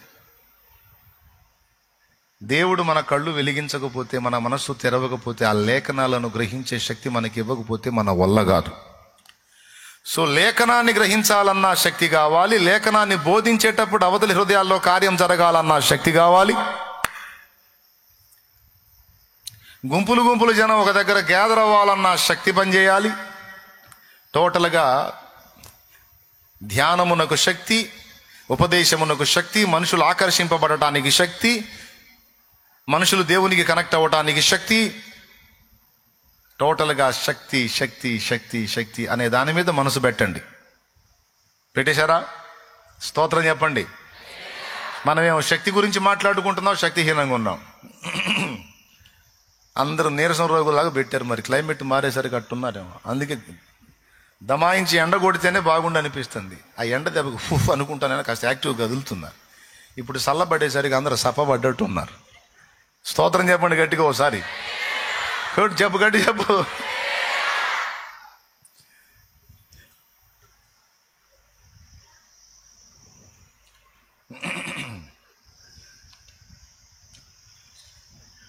టోటల్ ఎక్కడొచ్చాక శక్తి కావాలి. పైనుండి నేను మీ మీదికి శక్తి పంపే వరకు మీరు కదలొద్దన్నాడు. ఇప్పుడు బాగా వినండి. పరిశుద్ధాత్ముడు వస్తేనే, ఆయన శక్తి దిగొస్తేనే మనుషుల్లో ఆకర్షణ కలుగుతుంది, మనుషుల్లో మార్పు కలుగుతుంది, మనుషుల్లో రక్షణ కలుగుతుంది, మనుషులు గ్రంథాన్ని ధ్యానించగలుగుతారు, ఆశ్చర్యకరమైన సంగతులు చూడగలుగుతారు, లేఖనాలు గ్రహించే శక్తి వస్తుంది, తర్వాత పనోళ్ళు అవుతారు, ప్రయోజకులు అవుతారు. ఇంతటికీ దేవుని శక్తే కావాలి, దేవుని శక్తి దిగి రావాలి. ఇప్పుడు దేవుని శక్తి ఆనాడు ఎలా దిగొచ్చింది? అపోస్తల కార్యములు, మరొక టైటిల్ పెట్టుకోవచ్చు, పరిశుద్ధాత్మ కార్యములని. అపోస్తలుల కార్యములకు పరిశుద్ధాత్మ కార్యములని టైటిల్ పెట్టుకోవచ్చు. ఎందుకంటే అపోస్తల కార్యములో ఎక్కువ భాగము పరిశుద్ధాత్మ జరిగించిన కార్యములు ఉన్నాయి. సో అపోస్తలుల కార్యములో కొన్ని చోట్ల మనకి రుజువులు కనపడతాయి. పరిశుద్ధాత్మ బలముగా వారి మీదికి దిగి వచ్చిన ప్రతి ఘట్టములోనూ కొన్ని విషయాలు మనం చూడొచ్చు. నంబర్ 1, వారు అనేకులుగా లేదా కనీసం ఇద్దరుగానైనా కలిసి ఉన్నప్పుడు జరిగింది. మీకు 3 నిరూపణలు చూపిస్తాను. మొట్టమొదటిది పెంతెకోస్తు పండుగ, అపోస్తలులు 2 చూడగలిగితే ఇప్పుడు మీరు చూసిందే. అక్కడ అనేక మందిగా వారు కూడి ప్రార్థించారు, ఏక మనస్సుతో ప్రార్థించారు అని ఉంది. చూస్తారా? చూడాలి. ఇప్పుడు ఈరోజు మంచి పాఠం నేర్చుకొని వెళ్దాం మనం. అపోస్తలుల కార్యములు 1వ అధ్యాయము 14వ వచనం చదవండి నాన్న. వీరందరూ వీరితో కూడా కొందరు స్త్రీలను, యేసు తల్లి అయిన మరియు ఆయన సహోదరులను ఏక మనసుతో ఎడతెగక ప్రార్థన చేయుచుండిరి. ఏక మనసు అనేది తీసుకోండి. ఎడతెగని ప్రార్థన అనేది అందరూ చేస్తున్నారు. ప్రతి పరిశుద్ధుడు రోజు ప్రార్థన చేస్తూ ఉంటాడు. ఎడతెగక అంటే 2 విధాలుగా చెప్పుకోవచ్చు. ఎడతెగక అంటే ఒక రోజు కూడా గ్యాప్ లేకుండా రోజు వారు నిర్ణయించుకున్న సమయంలో ఖచ్చితంగా ప్రార్థన చేయుట అని అర్థం వస్తుంది ఎడతెగక అంటే. ఇంకొక అర్థం, అక్షరార్థంగా తీసుకుంటే తెంపు లేకుండా, గ్యాప్ లేకుండా, ఎడతెగక అంటే గ్యాప్ లేకుండా. అసలు గ్యాప్ లేకుండా ప్రార్థన ఎలా చేయొచ్చు? గ్యాప్ లేకుండా ప్రార్థన ఎలా చేయొచ్చు అండి అంటే చేయొచ్చు. అట్లా కూడా ఒక అవకాశం ఉంది. కొంతమంది సంఘ పెద్దలు, సీనియరు సేవకులందరూ ఒక దగ్గర గదిలో కూర్చొని డిస్కషన్ పెట్టారంట. ఎడతెగక ప్రార్థన చేయుడి అన్నాడు, ఎడతెగక ప్రార్థన చేయుడి అన్నాడు. ఇది ఎట్లా సాధ్యమవుతుంది? ఇది సాధ్యం కాదు. మనిషి ఎల్లప్పుడూ ఏదో ఒక పని చేస్తూ ఉంటాడు. ఎప్పుడో ఒకసారి ఖాళీ దొరికిద్ది. ఆ ఖాళీ దొరికినప్పుడు మనం ప్రార్థన చేసుకోవటమే. అన్ని సమయాలలో, అన్ని వేళల్లో ఎడతెగక ప్రార్థన చేయటం అనేది కష్టతరం అవుతుంది కదా అని డిస్కషన్ పెట్టుకుని దాని మీద గంటలు గంటలు గంటలు గంటలు ఎవరి అభిప్రాయాలు వాళ్ళు పెద్ద ఉపన్యాసాలు నడిచి ఈ సంగతి ఎటు తేలలేదు. ఫైనల్గా ఒకటి తేల్చారు, ఇది చాలా కష్టతరం ఎడతెగక చేయటం అంటే. కాబట్టి దాన్ని మనం అక్షరార్థంగా తీసుకోకూడదు. మరి ప్రతిరోజు మనం చేసుకునే ప్రార్థన ఉదయం, మధ్యాహ్నం, సాయంత్రం అట్లా 3 పూట్ల చేశామనుకో, ఆ 3 పూట్ల రోజు 3 పూట్ల ఎడతెగక చేయటం, ఆగకుండా చేయటం అనే అర్థం కింద దీన్ని తీసుకోవడమే తప్ప వేరే దారి ఏం కనపడట్లేదని వాళ్ళందరికీ పెద్ద ప్రకటించేశాడంట. ఆ ఇంట్లో పని చేయడానికి వచ్చినటువంటి పని మనిషి వీళ్ళందరూ డిస్కషన్ విని ఆ ఊడుస్తా తుడుస్తా ఆ పనులు చేస్తా వీళ్ళ సంభాషణ అంతా వింటుంది. మేరీ అనుకోండి ఆమె పేరు. మేరీ వింటా ఉంది. వీళ్ళు ఈ ఫైనల్ కంక్లూజన్కి వచ్చిన తర్వాత మేరీ వెళ్ళి, అయ్యలారా, దీని గురించి మీరు ఎందుకు తర్జన పడుతున్నారు? ఎడతెగక ప్రార్థన చేయుట పెద్ద కష్టమైన పని ఏం కాదు, చేయొచ్చు అందట. ఎలా చేస్తావు మేరీ అన్నారు. పరిశుద్ధులు కదా, పని మనిషిని కూడా గౌరవిస్తారు. అప్పుడు ఆమె చెప్పింది, నేనైతే ఎడతెగక ప్రార్థన చేస్తానే ఉన్నాను అంది. ఎట్లా చేస్తున్నావు అంటే, నేను వస్త్రాలు శుభ్రపరిచేటప్పుడు, ప్రభువా ఈ వస్త్రములను మురికి వెళ్ళగొట్టి శుభ్రం చేసినట్టు నా హృదయమును కడుగయ్యా, తెలుపు చేయి ప్రభువా నీ రక్తముతో అని ప్రార్థన చేస్తాను. నేను బండలు తుడిచేటప్పుడు నాలో ఉన్న మురికి, మస్టు, మాలిన్యం అంతా తుడిచివేయి ప్రభువా, నేను ఈ బండను తుడిచినట్టు నా బ్రతుకును తుడిచేయి ప్రభువా, శుభ్రం చేయి ప్రభువా అని చేస్తాను. నేను స్నానానికి వెళ్ళినప్పుడు, దేవా ఇదిగో స్నానము ద్వారా నా దేహం మీద మురికి తొలగించుకున్నట్టు నీ రక్తముతో నా నిలువెల్లా కడుగయ్యా, నా ఆత్మీయ జీవితాన్ని కడుగయ్యా, నాకు నిత్య స్నానమును అనుగ్రహించయ్యా అని ప్రార్థన చేస్తాను. నేను భోజనానికి కూర్చున్నప్పుడు, దేవా ఈ ఆహారము నా శరీరమునకు శక్తిని ఇస్తుంది, అలాగే నీ వాక్యాహారం నిరంతరం భుజించున్నట్లు నాకు కృపనియ్యా అని ప్రార్థన చేసుకుంటాను. అట్లా నేను ఏం చేసినా అందులో నా ఆత్మీయతకు సంబంధించి, ఇతర పరిశుద్ధులకు సంబంధించి అనేక సంగతులు నేను అడుగుతానే ఉంటానండి. ఇది నా అలవాటు అందట. వాళ్ళకి అర్థమైపోయింది, ఓహో మనం చేసే ప్రతి చర్యలో కూడా దేవునికి ప్రార్థన చేయవచ్చు అని ఆమె ఇచ్చిన సబ్జెక్ట్తో అందరూ సైలెంట్గా ఇంతే సంగతులు చిత్తగించవాలని జంప్ అయ్యారు. దేవునికి స్తోత్రం. కొన్నిసార్లు పెద్ద పెద్ద విషయాలు కూడా చిన్న చిన్న వాళ్ళ ద్వారా దేవుడు బయలుపరుస్తాడు. వినే బుద్ధి, నేర్చుకునే మనసు మనకుంటే చిన్న పిల్లల ద్వారా కూడా కొన్ని పాఠాలు మనకు నేర్పుతాడు. సరే, దాన్ని పక్కన పెడదాం. వీరందరూ ఎడతెగక ప్రార్థన చేశారు అని మాత్రమే లేదు, ఏక మనసుతో ప్రార్థించారనుంది. ఒకటి గుంపు, 3 సంగతులు గుర్తించాలి. ఒకటి అందరూ సమకూడారు, రెండవది ఏక మనస్సు కలిగి ఉన్నారు, మూడవది ఎడతెగక ప్రార్థించారు. ఈరోజు అన్య సమాజము, కోట్ల మంది ప్రజలు నాశనం వైపు పరిగెత్తుతున్నారు. ఇక వినండి జాగ్రత్తగా. కోట్ల కొలది ప్రజలు నిత్యము మండి అగ్నిగుండానికి రెడీ అవుతున్నారు, పరిగెత్తుతున్నారు. వాళ్ళకి ఎంత చెప్పినా, మనం ఎంత వాక్చాతుర్యాలను ఉపయోగించి, ఎంత నేర్పుగా, ఎంత లౌక్యంగా బోధించినా వాళ్ళకి అర్థమై సావట్లా. ఎందుకంటే మనం ఎంత చూపించబోయినా కళ్ళు లేని అంధుడికి రంగు చూపించడానికి ప్రయత్నం చేసినట్టుంది. కళ్ళు లేని అంధుడికి రంగు చూపించడానికి ట్రై చేస్తే ఎట్లుంటుంది? హాస్యాస్పదంగా ఉంటుంది. 2 గుడ్డోళ్ళు ఫ్రెండ్స్ అంట, ఒకడికి ఫుల్గా కనపడదు, ఒకటికి కొంచెం కనపడిద్ది. వీళ్ళిద్దరూ ఫ్రెండ్స్ రోజు ఫ్రెండ్షిప్ చేస్తూ ఉంటారు, మాట్లాడుకుంటూ ఉంటారు. ఒక రోజు వాళ్ళిద్దరు కలిసి మాట్లాడుకుంటుంటే దూరంగా పెద్ద పెద్ద ఏడుపులు వినపడ్డాయంట. అసలు కనపడినోడు కొంచెం కనపడేవాడిని అడిగాడు, ఏందిరా ఏడుపులని. వెళ్ళి కనుక్కొని వస్తాను ఆగన్నా అని పోయాడు. వీడు పోయి వచ్చాడు. ఆడు అడుగులు సప్పుడు, ఎరా అన్నాడు. అన్నా ఏదిరా, ఎందుకు ఆ ఏడుపులేంది, ఏం పెద్ద పెద్దగా ఏడుతున్నారు ఏంటంటే, పిల్లలేనా, పిల్ల చచ్చిపోయింది అంటలేను అందుకని ఏడుతున్నారు అన్న. పిల్ల చచ్చిపోయిందా, ఎందుకు చచ్చిపోయిందిరా అన్నాడు. ఎందుకంటే పాలు తాగుతా చచ్చిపోయిందంట అన్నా అన్నాడు. పాలు తాగుతా చచ్చిపోయిందా, పాలు తాగుతా చచ్చిపోవటం ఎదురా, సరే కానీ రే పాలు ఎట్టుంటాయిరా అన్నాడంట. పాలు అంటే పాలు తెల్లగుంటాయి అన్నా అన్నాడంట. తెల్లగంటే ఎట్టుంటుందిరా అన్నాడు. తెల్లగంటే కలర్ అడిగాడు. వస్తువు అడిగితే గ్లాస్ ఎట్టుంటుందిరా అంటే గ్లాస్ చూపించవచ్చు, వాడికి పట్టించే స్పర్శ జ్ఞానంతో ఓహో ఇదా గ్లాస్, ఓ అంటాడు. మైక్ ఎట్టుంటుందిరా అంటే పట్టి చూపిస్తే ఓరే ఆహా ఎట్లుంది ఓకే అంటాడు. ఇప్పుడు వాడు రంగు అడిగాడు, కలర్ అడిగాడు, ఎట్లా చూపించాలి, ఇప్పుడు వాడికి ఎట్ట అర్థమయ్యేటట్టు చెప్పాలా. పాలు ఎట్లా ఉంటాయి రా అంటే తెల్లగా అన్నాడు. తెల్లగా అంటే ఎట్టుంటుందిరా అంటే ఇప్పుడు ఎట్లా చెప్పాలా. ఈ మళ్ళీ తెల్లగా అంటే ఫలానాలాగా ఉంటుంది అంటే అది ఎట్టుంటుందిరా అంటాడు. ఉదాహరణకి సున్నం లాగా ఉంటుంది అన్నాడు అనుకో, సున్నం ఎట్టుంటుందిరా అంటే తెల్లగా ఉంటుంది. గోడకేసిన సున్నాన్ని చూపిస్తాడు, అరే ఇది గోడ కదరా అంటాడు. కాబట్టి వీడికి ఎట్లా చెప్పాలని ఆలోచి పైకి చూస్తే తెల్లటి కొంగబోతుందంట. తెల్లటి కొంగబోతుంటే, అన్న పాలు ఎట్లుంటాయి అన్నావు కదా, తెల్లగా ఉంటాయి అన్నా కదా, తెల్లగా అంటే ఎట్లుంటుంది అన్నావు కదా, కొంగలాగా ఉంటుంది అన్నా అన్నాడు. అప్పుడు వాడు అన్నాడు, కొంగ ఎట్టుంటుందిరా అన్నాడు.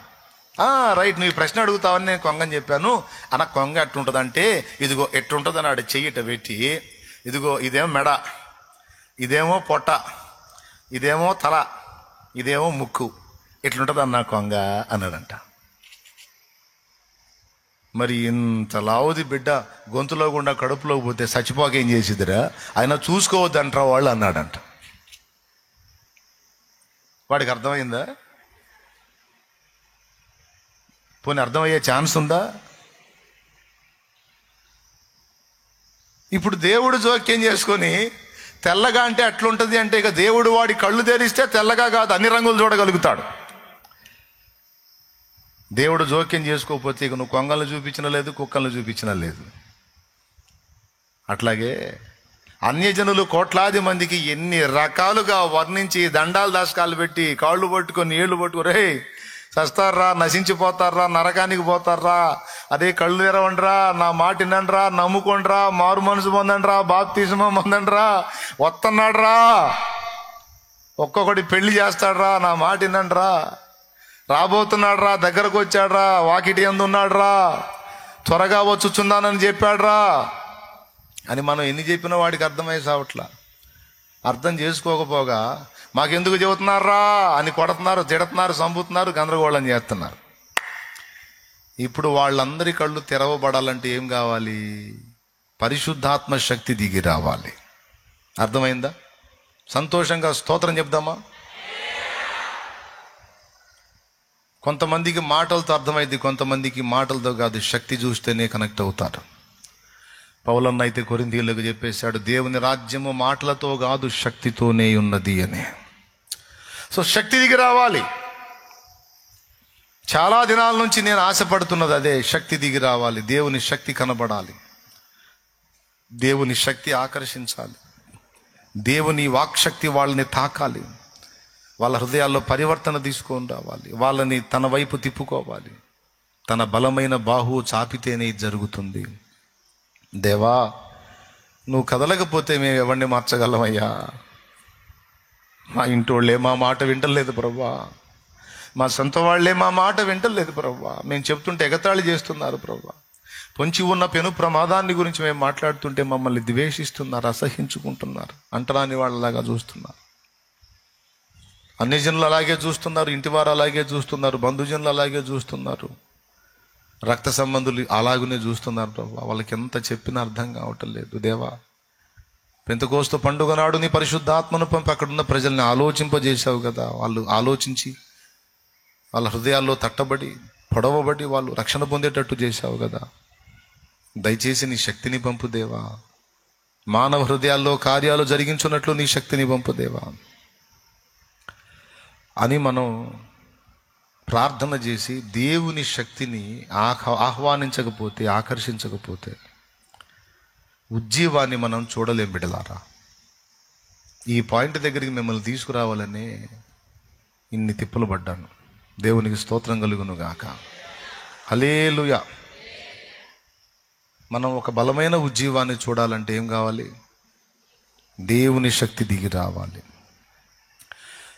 ఇశ్రాయేలీయులు 2 తలంపుల మధ్య తడబడుచున్నప్పుడు, బయలు దేవుడా యెహోవా ఏ దేవుడా అనే 2 తలంపుల మధ్య తడబడుచున్నప్పుడు వాళ్లకు సత్యం ఏదో గ్రహింపు కలిగించడానికి ఏలియా మోకాళ్ళుని ప్రార్థన చేస్తే ఆకాశము నుండి అగ్ని దిగి వచ్చి బలిపీఠం మీద ఉన్న పశువును, కట్టెలను, రాళ్లను సహా బుగ్గి చేసి తన శక్తిని కనపరిచినప్పుడు ఇశ్రాయేలు జనమంతా యెహోవా ఏ దేవుడు, యెహోవా ఏ దేవుడని ఎలుగెత్తి ఘనపరిచారు. అప్పటిదాకా 2 తలంపుల మధ్య తడబడుతున్నటువంటి దైవ జనాంగం ఒక్క తలంపులోకి వచ్చేసింది. ఈరోజు అన్యజనుల రక్షణ సంగతి పక్కన పెట్టేస్తే క్రైస్తవ సంఘం ఈనాడు 2 తలంపుల మధ్య తడబడటం కాదు, అనేక విషయాలలో అభిప్రాయ భేదాలున్నాయి, సిద్ధాంత వైరుధ్యాలున్నాయి. అనేక తలంపుల మధ్య తడబడిపోతుంది సంఘము. ఏకంగండి ఏకంగండి ఏకంగండి అని అందరం గొంతెత్తి ఘోషిస్తున్నాం, కానీ ఏక మనసు తీసుకొచ్చే సత్యము విషయంలో అందరికీ ఏకాభిప్రాయము లేనందున మన కౌగిలింతలన్నీ, మన ఆలింగనాలన్నీ పైనవే తప్ప హార్ట్ఫుల్ అయితే కావటం లేదు. ఏక మనసు రావట్లేదు, ఏకాత్మ రావట్లేదు. ఎందుకు రావట్లేదు అంటే అభిప్రాయ భేదాలు ఉన్నాయి, సిద్ధాంత వైరుధ్యాలు ఉన్నాయి. అనేక తలంపుల మధ్య నేటి సంఘము తడబడిపోతుంది. సంఘము సంఘటితమై ఏక మనస్సు కలిగి, ఏకాత్మ కలిగి ప్రార్థిస్తేనే శక్తి దిగుతుంది. శక్తి దిగితేనే అన్యజనుల సమాజము రక్షింపబడుతుంది. ఇదంతా జరగాలంటే ముందు సంఘం ప్రక్షాళన కావాలి. నాటి ఇశ్రాయేలు జనాంగం 2 తలంపుల మధ్య ఉంది. నేటి క్రైస్తవ సంఘం అనేక తలంపుల మధ్య తడబడుతుంది. నాటి ఇశ్రాయేలు జనాంగము దేవుని శక్తిని చూసి ఏక తలంపుకు వచ్చినట్టు నేటి క్రైస్తవ సంఘం కూడా ఒక్కటే సిద్ధాంతంలోనికి, పరిశుద్ధులకు అపోస్తలులకు ఒక్కసారి అప్పగింపబడిన బోధలోనికి రావాలంటే దేవుని శక్తే దిగి రావాలి. దైవ వాక్యాగ్ని ధరకు దిగి రావాలి. దేవుని శక్తి దిగి వచ్చి అందరి కళ్ళు వెలిగించితే, అందరి హృదయాలు తెరవబడితే దేవుని ఆశ్చర్యకరమైన సంగతులు చూచినట్లు అన్ని డినామినేషన్లో ఉన్న వాళ్ళ కళ్ళు దేవుడు తెరిస్తే తప్ప నువ్వు ఎంత నేర్పుగా చెప్పినా వాడు పుట్టిన సిద్ధాంతాన్ని వాడు వదిలిపెట్టుకోడు. వాడికి దిగింది బ్లూ ప్రింట్, అలాగే దిగింది. వాడి హృదయంలో బ్లూ ప్రింట్ ఎలా దిగింది? తెల్లని హృదయంలో బ్లూ ప్రింట్ పడిపోయింది. వాడికి సిద్ధాంతం విషయంలో విషబోధ. వాడికి ఎన్ని చెప్పినా సరే వాత వేయబడిన మనస్సాక్షి కలిగి ఆ సిద్ధాంతం నుంచి బయటికి రాడు. కడుపు మండిపోయిద్ది. చివరికి వాడిని ఒక శత్రువులాగా చూస్తాం మనం. ఈ విధంగా క్రైస్తవ సంఘములోని డినామినేషన్లన్నీ ఒక సంఘమును మరొక సంఘం శత్రువు వలె చూస్తుంది. దానికి మొదటి కారణం సిద్ధాంత అయోమయం, గందరగోళం, సిద్ధాంత వైరుధ్యం. చర్చ్ ఆఫ్ క్రైస్ట్ వాళ్ళు అంటే పెంతుకోస్తోళ్ళకి బలదు, పెంతుకోస్తోళ్ళు అంటే వాళ్ళకి పడదు, ఇద్దరంటే బ్రదర్ని వాళ్ళకి పడదు. ఏమండి? ముగ్గురు అంటే లూథరన్ వాళ్ళకి పడదు, లూథరన్ వాళ్ళకి బాప్టిస్ట్ వాళ్ళకి పడదు, వీళ్ళందరూ కలిసి మెథడిస్ట్ వాళ్ళకి పడదు. ఏమండి? అసలు వీళ్ళందరూ కలిపి టీపీఎం వాళ్ళకి పడదు, వీళ్ళందరూ కలిసి హెబ్రోన్ వాళ్ళకి పడదు. ఏమండి? వీళ్ళందరూ కలిపి సాల్వేషన్ ఆర్మీ వాళ్ళకి పడదు, వీళ్ళందరూ కలిపి ఎల్ఈఎఫ్ వాళ్ళకి పడదు. కలిసినప్పుడు ఏదో ప్రైజ్లాడు చెప్పుకోవటం, లేకపోతే వందనాలు చెప్పుకోవటం. క్రిస్టియన్సా మీరు? బైబిల్ ఉంది క్రిస్టియన్స్ అని. ఫస్ట్ పరిచయం బాగుంటుంది. బ్రదర్ ప్రైజ్లాడు, వందనాలు, ఫస్ట్ పరిచయం బాగుంటుంది. తర్వాత ఏ సంఘం అన్నకాడు వచ్చింది ఇక చిచ్చు. మీరు ఏ సంఘం అంటే నేను ఎల్ఈఎఫ్ బ్రదర్, ఎల్ఈఎఫ్ సరే. మీరే సంఘం? మేము పెంతకోస్తులే. ఓహో, గోలగా మీది. డ్రమ్ములు తీసుకొని బాది ఎగురుతారుగా, పక్కన వాళ్ళు బాది గోల లేక గోలంతా మీ దగ్గరే ఉంటుంది. కానీ ఈయన మనసులో కలిగి సిద్ధాంతం బయటికి రానంత వరకు ప్రైజ్ లాడ్ బాగుంటుంది, వందనాలు బాగుంటుంది. సంఘం ఏదో చెప్పేసరికి అప్పటిదాకా పక్కన కూర్చున్నాడు అటో సీట్లో పోతాడు, ఇటో సీట్లో పోతాడు. అభిప్రాయ భేదాలు, వ్యక్తుల మీద వ్యక్తిగత విద్వేషాలు, అసూయ, కక్షలు, సిద్ధాంత వైరుధ్యాలు, ఇలాంటివి అనేకములు చొరబడి నేడు సంఘమును చీల్చినై. సంఘము అనేక శాఖలుగా విడిపోయింది, డినామినేషన్లుగా విడిపోయింది. డినామినేషన్ భేదాలు కొంతమందికి, అభిప్రాయ భేదాలు కొంతమందికి, వ్యక్తిగత అసూయలు కొంతమందికి. ఒక సంఘంలో ఒకడు ముందుకు పోతుంటే మిగిలిన సంఘాల వాళ్ళకి అందరికీ కడుపు మంట. రకరకాలుగా ఇక అందరి హృదయాల్లో ఈ విధమైన వైరుధ్యాలు వచ్చేసి అంతా కలిసి క్రైస్తవ సంఘమే కానీ, అంతా కలిసి ఒక శరీరం అందలి అవయవాలే కానీ, ముక్కంటే కన్నుకు పడదు, కన్నంటే కాలుకు పడదు, కాలంటే చెవికి పడదు, చెవి అంటే చెయ్యికి పడదు. మళ్ళీ అన్నీ కలిసి హల్లెలూయా అంటున్నాయి, అన్నీ కలిసి మా దేవుడు యేసయ్య అంటున్నాయి. అర్థం కాని వాళ్ళు స్తోత్రం చెప్పండి. మీకెందుకు అర్థం కాదు? మళ్ళీ అందరూ కలిసి యేసయ్య పాటలే పాడుతున్నారు. నా ప్రాణ ప్రియుడా, నా యేసు ప్రభువా, వందనము నీకే నా వందనము, స్తోత్రం చెల్లింతుము అని ఒక సంఘం వాళ్ళు పాడతారు.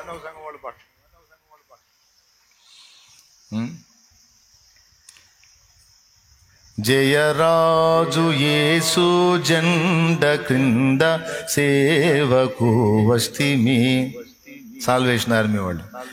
భయం లేక పరమా బలముంది, మనము పనిని చేయుదము.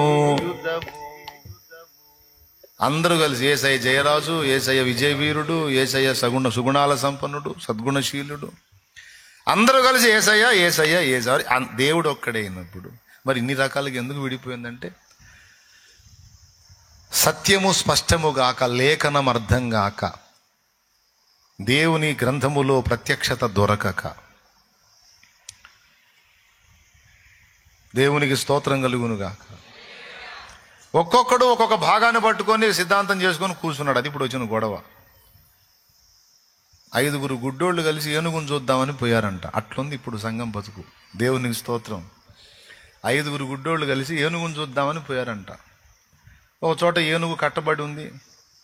పోయారు, అడిగారు, ఏమండి ఏనుగును పట్టుకుంటే ఏమన్నదంటే, నేనున్నాలే పోయి చూడండి ఏం పోయింది అన్నాడు మావటివాడు. ఏనుగు దగ్గర వాడు ఉన్నాడు. బాబు దగ్గర ఉండు నువ్వు, లేకపోతే మమ్మల్ని ఏమన్నా చేసిద్దేమో. అందరూ దాన్ని పట్టుకొని చూశారు. ఒకడికి కాలు చిక్కింది. వాడు పట్టుకున్నంతసేపు కాలునే తడలాడుతున్నాడు. ఒకడికేం తొండం చిక్కింది, ఒకడికేం తోక చిక్కింది, ఒకడికేం చెవు చిక్కింది. వాడు ఆ చెవునే పట్టుకొని ఆహా ఏనుగంటే ఇదా అనుకుంటున్నాడు వాడు. ఒకడికేమో ఏమండి కాలు చిక్కింది, చెవి చిక్కింది, తొండం చిక్కింది, తోక చిక్కింది, పొట్ట చిక్కింది. అది చూడండి అక్కడ కనపడతారు ఫోటోలో. ఓకేనా? ఒకడు తోక పట్టుకున్నాడు చూడండి, ఒకడు పొట్ట పట్టుకున్నాడు, ఒకడు తొండం పట్టుకున్నాడు, ఏమండి ఒకడు దంతం పట్టుకున్నాడు. అక్కడేమో దాదాపు 7. మనం 5 చెప్పుకుందాం, ఇప్పుడు 7. మళ్ళీ స్టోరీ ఎక్కువైంది, అందుకని తీసారా బాబు. Thank you. అందరూ ఏనుగు దగ్గరికే పోయారు. అందరూ ఏనుగునే పట్టుకున్నారు. మొత్తం కలిసి మళ్ళీ మీటింగ్ వేసుకుంటున్నారు 5. ఒకడు అన్నాడు, అరే ఏనుగంటే ఏమి లేదురా, స్తంభం రావు అన్నాడు. వాడు కాలు పట్టుకున్నాడు. ఇంకొకడు అన్నాడు, ఏనుగంటే ఏమి లేదు, శాటహే అన్నాడు. వాడు చెవు పట్టుకున్నాడు. ఇంకొకడు అన్నాడు, ఏనుగంటే ఏమి లేదురా, పైపు గొట్టం ఉంటుందే, పెద్ద గొట్టం, మెత్తటి గొట్టం అన్నాడు. వాడు తొండం పట్టుకున్నాడు. ఇంకొకడు అన్నాడు, ఏనుగంటే ఏమి లేదురా, చీపురు కట్ట అన్నాడు. వీడు తోక పట్టుకున్నాడు. ఏనుగు తోకకున్న వెంట్రుకలు చీపురు పొల్లలాగా ఉంటాయి. ఇప్పుడు చూసారా మీరు? అంత దళసరిగా ఉంటాయి. ఒకడు అన్నాడు, ఏం కాదు ఇవన్నీ ఏం కాదు, ఏనుగంటే సట్టుబండ అన్నాడు. వాడు పొట్ట పట్టుకున్నాడు. ఇప్పుడు మీరు గమనించాలి, వాక్యములో ఒక్కొక్క పాయింట్ను పట్టుకొని ఇలా విడిపోయారు. నిజమే, ఇవన్నీ కలిపింది ఏనుగు. చీపురు కట్ట వంటి తోక, మెత్తటి గొట్టం వంటి తొండము, చేట వంటి చెవి, చట్టుబండ వంటి పొట్ట, స్తంభం వంటి కాలు. ఇవన్నీ కలిపితే ఏనుగు. ఇందులో చేటంత చెవి ఏనుగులో భాగమే, చీపురు కట్ట లాంటి తోక ఏనుగులో భాగం, మొత్తం మళ్ళా దానియే. అట్లాగే మనోళ్ళందరూ పట్టుకుంది వాక్యమే, ఎవడన్నా కలిగించు వాక్యమే మాట్లాడతాడు. దేవునికి స్తోత్రం కలుగును గాక. హల్లెలూయా చెప్పు. ఎవరన్నా కలిగించు వాక్యమే మాట్లాడతాడు. కానీ దేవుని వాక్యం ఏం చెబుతుందంటే, వాక్యము సత్యమని యోహాను సువార్త 17లో యేసయ్య చెప్పాడు. 119వ కీర్తన 160 వచనములో నీ వాక్య సారాంశము సత్యం అన్నాడు. అన్నీ కలిపి పోగు చేసుకుంటేనే అసలు సత్యం బయటకు వచ్చింది. ఇది విషయం. మరి ఇప్పుడు ఇదంతా జరగాలంటే ఏం ఏం ఏం కావాలి? వాక్య అగ్ని ధరకు దిగి రావాలి. హల్లెలూయా. వాక్యాగ్ని ధరకు దిగి రావాలంటే భూమి మీద ప్రతి భక్తుడు ఏలియా వలె ప్రార్థించాలి. పడిపోయిన బలిపీఠపు రాళ్లను తిరిగి నిర్మించి దాని మీద కృతజ్ఞతా స్తోత్రార్పణ అర్పించి సజీవయాగముగా మన దేహమును సమర్పించి దేవుని ఆహ్వానించాలి. దేవా, నీ శక్తిని దింపు, సత్యమేదో తేటపరుచు, అందరి కళ్ళు తెరువు, తలంపులు రకరకాల తలంపుల మధ్య తడబడుతున్న సంఘమును సంఘటితపరచు. అందరూ ఏక మనసు, ఏకాత్మ, ఏక భావము, ఏక తాత్పర్యంలోనికి వచ్చినట్లు దేవా శ్రద్ధ వహించు, దృష్టి నిలుపు, కార్యము చేయమని పరిశుద్ధులందరూ కూడా ఏలియాల వలె మారి మొర్ర పెట్టాలి దేవునికి. దేవుని శక్తి దిగి రావాలి. దిగొస్తే రెండు జరుగుతాయి. సంఘములో ఉన్నటువంటి దుర్బోధలెల్లా నశిస్తాయి. సంఘము ఏకమైపోతుంది. సంఘం ఏకమై దేవునికి మొర్ర పెట్టినప్పుడు అన్యజనుల మార్పు కొరకు అవసరమైన శక్తి వెలువడుతుంది. అప్పుడు అన్యజనులు మారుతారు. సంఘం ఎప్పుడైతే ఏకమై శక్తివంతమవుతుందో ఒక ఆకర్షణీయంగా మారిపోతుంది. అనేకులు ఆకర్షణ దెబ్బకు వచ్చేస్తారు సంఘములోనికి. అనేక హృదయాలు పొడవబడతాయి, మార్పు చెందుతారు. ఈ రెండు జరుగుతాయి. ఈ రెండు జరగాలంటే ఏంటి చెప్పండి. ఎంతమంది శ్రద్ధకి వింటున్నారో చూద్దామని అడిగాలి. మీకు అప్పులు ఉన్నాయని నాకు తెలుసు. మీలో కొంతమందికి పిల్లలు లేరని నాకు తెలుసు. మీ ఆయన రోజు నిన్ను కొడుతున్నాడని కూడా నాకు తెలుసు. మీ పిల్లలు చదువులకు వెళ్ళబోతున్నారని నాకు తెలుసు. మీ అబ్బాయి ఉద్యోగం కోసం ట్రై చేస్తున్నారని నాకు తెలుసు. మీ అమ్మాయికి 30 ఏళ్ళకి దగ్గరికి వచ్చింది, ఇంకా పెళ్లి కాలేదని నాకు తెలుసు. దేవునికి స్తోత్రం. నీకు కోర్టు కేసు ఉందని నాకు తెలుసు. నీ పొలం ఇంకొకటి ఆక్రమించుకున్నాడు అని తెలుసు. ఇప్పటికే 1 ఎకరం పొలం జరిగాడని తెలుసు. అడిగితే తన్నబోతున్నాడని కూడా తెలుసు. దేవునికి స్తోత్రం కలుగును గాక. కొత్తగా నువ్వు పని మొదలు పెట్టబోతున్నావు అని తెలుసు. ఒక వ్యాపారం మొదలు పెట్టబోతున్నావు అని తెలుసు. సేవ చేయాలనుకుంటున్నావు అని తెలుసు. ఇప్పుడు ఇక్కడ కూర్చున్నోళ్ళు ఎవరెవరు ఏమేమి అవసరాలు కలిగి వచ్చి కూర్చున్నారో కూడా కొంత అంచనా వేయగలను. మరి తెలిసినప్పుడు అవి చెప్పాలిగా. ఇవన్నీ నాకే తెలిసినప్పుడు ఆయనకి తెలియవైంది. కొట్టు కట్టు కాదయా, నీకు అప్పులోనైనా సంగతి నాకే తెలిసినప్పుడు ఆయన తెలీదు. నువ్వు ఏ సమస్యలో ఉన్నావో, ఏ ప్రాబ్లంలో ఉన్నావో ఆయనకు తెలుసు. నీకు తెలియని ఇంకోటి సంగతి కూడా ఆయనకు తెలుసు, నాకు తెలిసి ఏంటంటే, నువ్వు అనుభవిస్తున్న సమస్యలకు పరిష్కారం కూడా ముందే సిద్ధపరచబడి ఉందని ఆయనకు తెలుసు, నాకు తెలుసు. తప్పకుండా అది నీకు దక్కుద్దని నాకు తెలుసు. దాని వలన నువ్వు పరిష్కారం పొందుతావని కూడా నాకు తెలుసు. అందుకే నేనేం టెన్షన్ పడను, పద్దాకల వాటి గురించి మీకు చెప్పను. ఎందుకంటే మీరు కూడా తిక్కలోళ్ళు కాదు, సోదోళ్ళు కాదు, తెలివి తక్కువ వాళ్ళు కాదు. అందుకని నాకు నమ్మకం వాటి మీద మీరు దిగులు పెట్టుకోరు, నేను చెప్పే మాటల మీద మనసు పెడతారని. ఇంకొకటి కూడా చెబుతున్నా, పెట్టవలసిన విషయాల మీద మనం మనసు పెట్టి అడగవలసిన వాటిని మనం అడిగినప్పుడు మనం అడగని వాటిని కూడా దేవుడు చేస్తాడని బైబిల్లో ఉంది. ఒక్క నిరూపణ. సొలొమోన్ ఏమన్నాడంటే, లెక్కకు ఇసుక రేణువుల వలె ఉన్న ఈ ప్రజలందరినీ నాకు ఇచ్చావు. రాజు అంటే అన్నిటికంటే ముఖ్యంగా న్యాయ విషయంలో క్రమంగా ఉండాలి. న్యాయ తీర్పుల విషయంలో నేను న్యాయం చేయాలి. కాబట్టి వీరందరికీ సరిగా తీర్పు తీర్చడానికి, న్యాయం విధించడానికి, నడిపించడానికి జ్ఞానం ఇమ్మని అడిగాడు. అప్పుడు ప్రభు అన్నాడు, నీ శత్రువుని ప్రాణమైనను, దీర్ఘాయువునైనను, ఐశ్వర్యమునైనను నువ్వు కోరక రాజుకు తగినది నీవు అడిగావు. అడగాల్సింది అడిగావు గనుక వాటితో పాటు అడిగిన దాంతో పాటు నువ్వు అడగని 2 ఇస్తున్నాను అన్నాడు. అడిగిందేమో జ్ఞానము, అడగనివి 2 ఏమిటో తెలుసా? నీకు ఐశ్వర్యమును ఘనతను ఇస్తున్నానన్నాడు. సంఘమా, ఎప్పుడు మర్చిపోవద్దు బిడ్డలారా, దేవుని ముందు మోకాళ్ళుని పొద్దుగూకులు మన డబ్బా కొట్టడం కాదు. కొడితే తప్పేం కాదు, దేవుడు ఇవ్వనని ఏం చెప్పలా, నువ్వు అడగొచ్చు, ఇబ్బంది లేదు. కానీ ఒక మెచ్యూర్డ్ పర్సన్గా నిన్ను అంచనా వేయలేడు. పద్దాకల మోకాళ్ళు నా అప్పులు అప్పులు అప్పులు అప్పులు అప్పులు అప్పులు అని నువ్వు మోకాళ్ళు లేగిన వస్తుందరా ఇక అప్పులు అని మొదలుపెట్టిద్ది అయ్యా అనుకుంటాడు.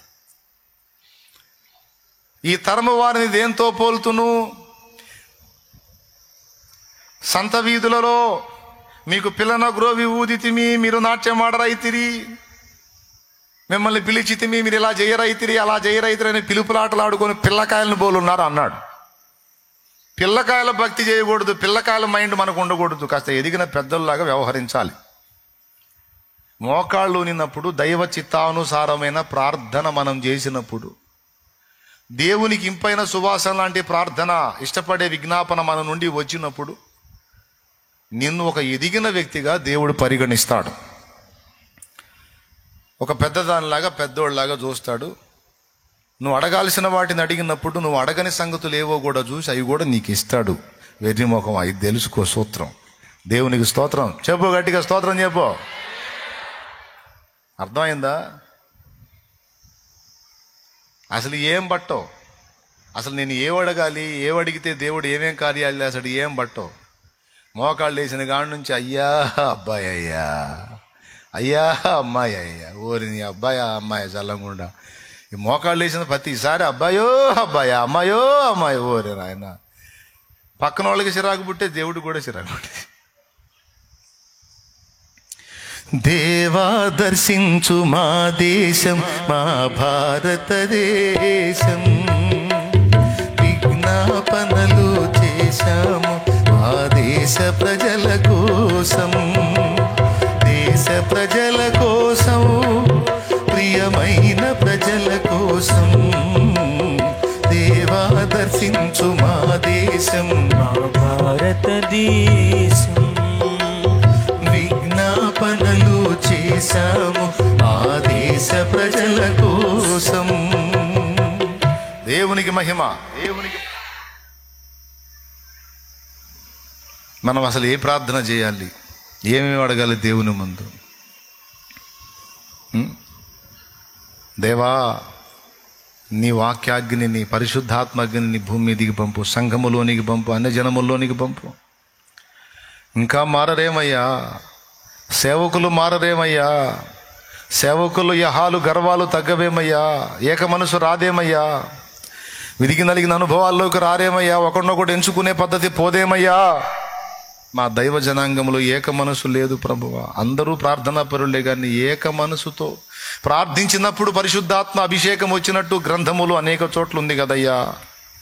అపోస్తల కార్యము 2లో అందరూ కూడినప్పుడు పరిశుద్ధాత్మ వచ్చినట్టు, 4లో అందరూ కూడినప్పుడు పరిశుద్ధాత్మ వచ్చినట్లు, 16లో పౌలు శీలలు కలిసి ప్రార్థించి స్తుతించినప్పుడు, కూడి ప్రార్థించినప్పుడు, ఏకమై ప్రార్థించినప్పుడు, ఏక మనసుతో ప్రార్థించినప్పుడు ప్రతి చోట కూడా పరిశుద్ధాత్మ అభిషేకము దిగి వచ్చినట్టుంది కదయ్యా, శక్తి దిగి వచ్చినట్టుంది కదయ్యా.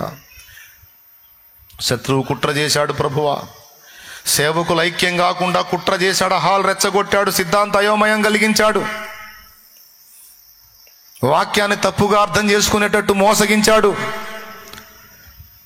ఎవరి కోళ్ళు నేనే గొప్ప నాదే గొప్ప అని విర్రవీగేటట్టు చేశాడు, హాల్ రెచ్చగొట్టాడు. దైవ జనాంగంలో ప్రేమ లేదు, గౌరవం లేదు, సంఘటితం లేదు, సమైక్యత లేదు, ఏక మనసు లేదు. వీళ్ళందరూ ఏకమై కలిసి ప్రార్థిస్తే కదా దేవా ఉజ్జీవం వచ్చేది. సేవకుల్లో ఐక్యత లేనప్పుడు విశ్వాసుల్లో ఐక్యత లేదు, సంఘములుగా విడిపోయింది. ఒక సంఘము కాస్త అనేక సంఘములుగా విడిపోయింది, డినామినేషన్లుగా విడిపోయింది. దేవా, సంఘం ఎప్పుడైతే సంఘటితం అవుతుందో, ఏకమవుతుందో, ఏక మనసు వస్తుందో, అప్పుడు కదా అభిషేకం వచ్చేది, అప్పుడు కదా ఆత్మల రక్షణ జరిగేది. ఆదిమ సంఘములో ఆ ఏక మనసు ఉన్నందున కదా అనేకులు వేల మంది రక్షణలోకి వచ్చారు, దినముల్లోనే వచ్చారు. ఈరోజు సంవత్సరాలు గడిచిపోతున్నా, రాకడ సమీపం అవుతున్నా, ఎందుకు ఆత్మల రక్షణ కార్యం విపరీతంగా జరగట్లేదు? మొదటి శతాబ్దపు క్రైస్తవంలో వచ్చిన ఉద్యమం ఇప్పుడు ఎందుకు రావట్లేదు ప్రభువా?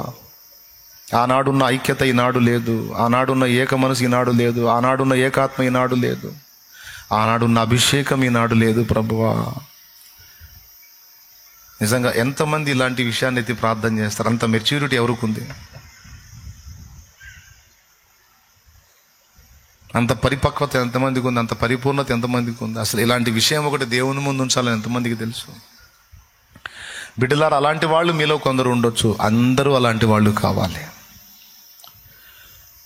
హల్లెలూయా జయమనుచు పాడెదం, ఏలియా దినములే వచ్చెను.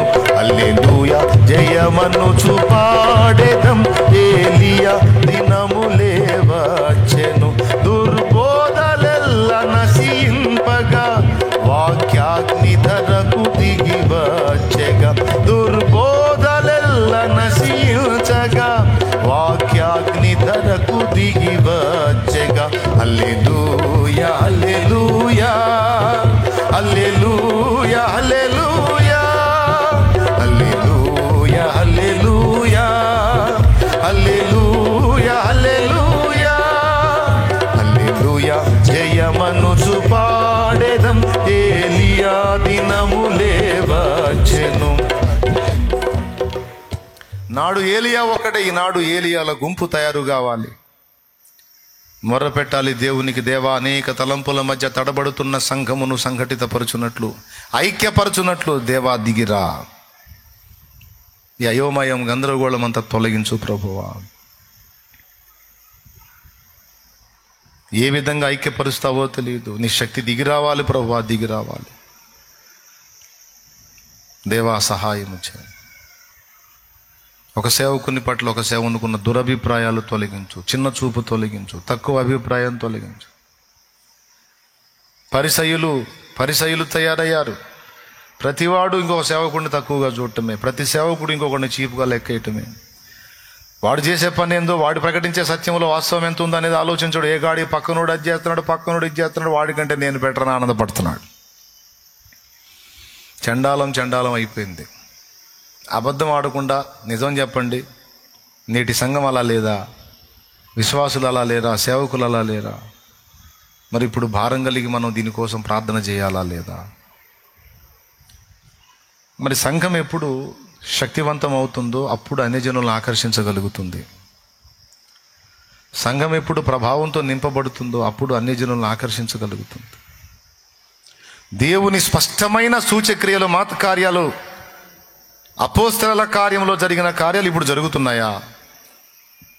అబద్ధాలు ఆడకుండా చెప్పండి, నిజం చెప్పండి. జరుగుతున్నాయా? ఎక్కడో అరాకొరా కొన్ని.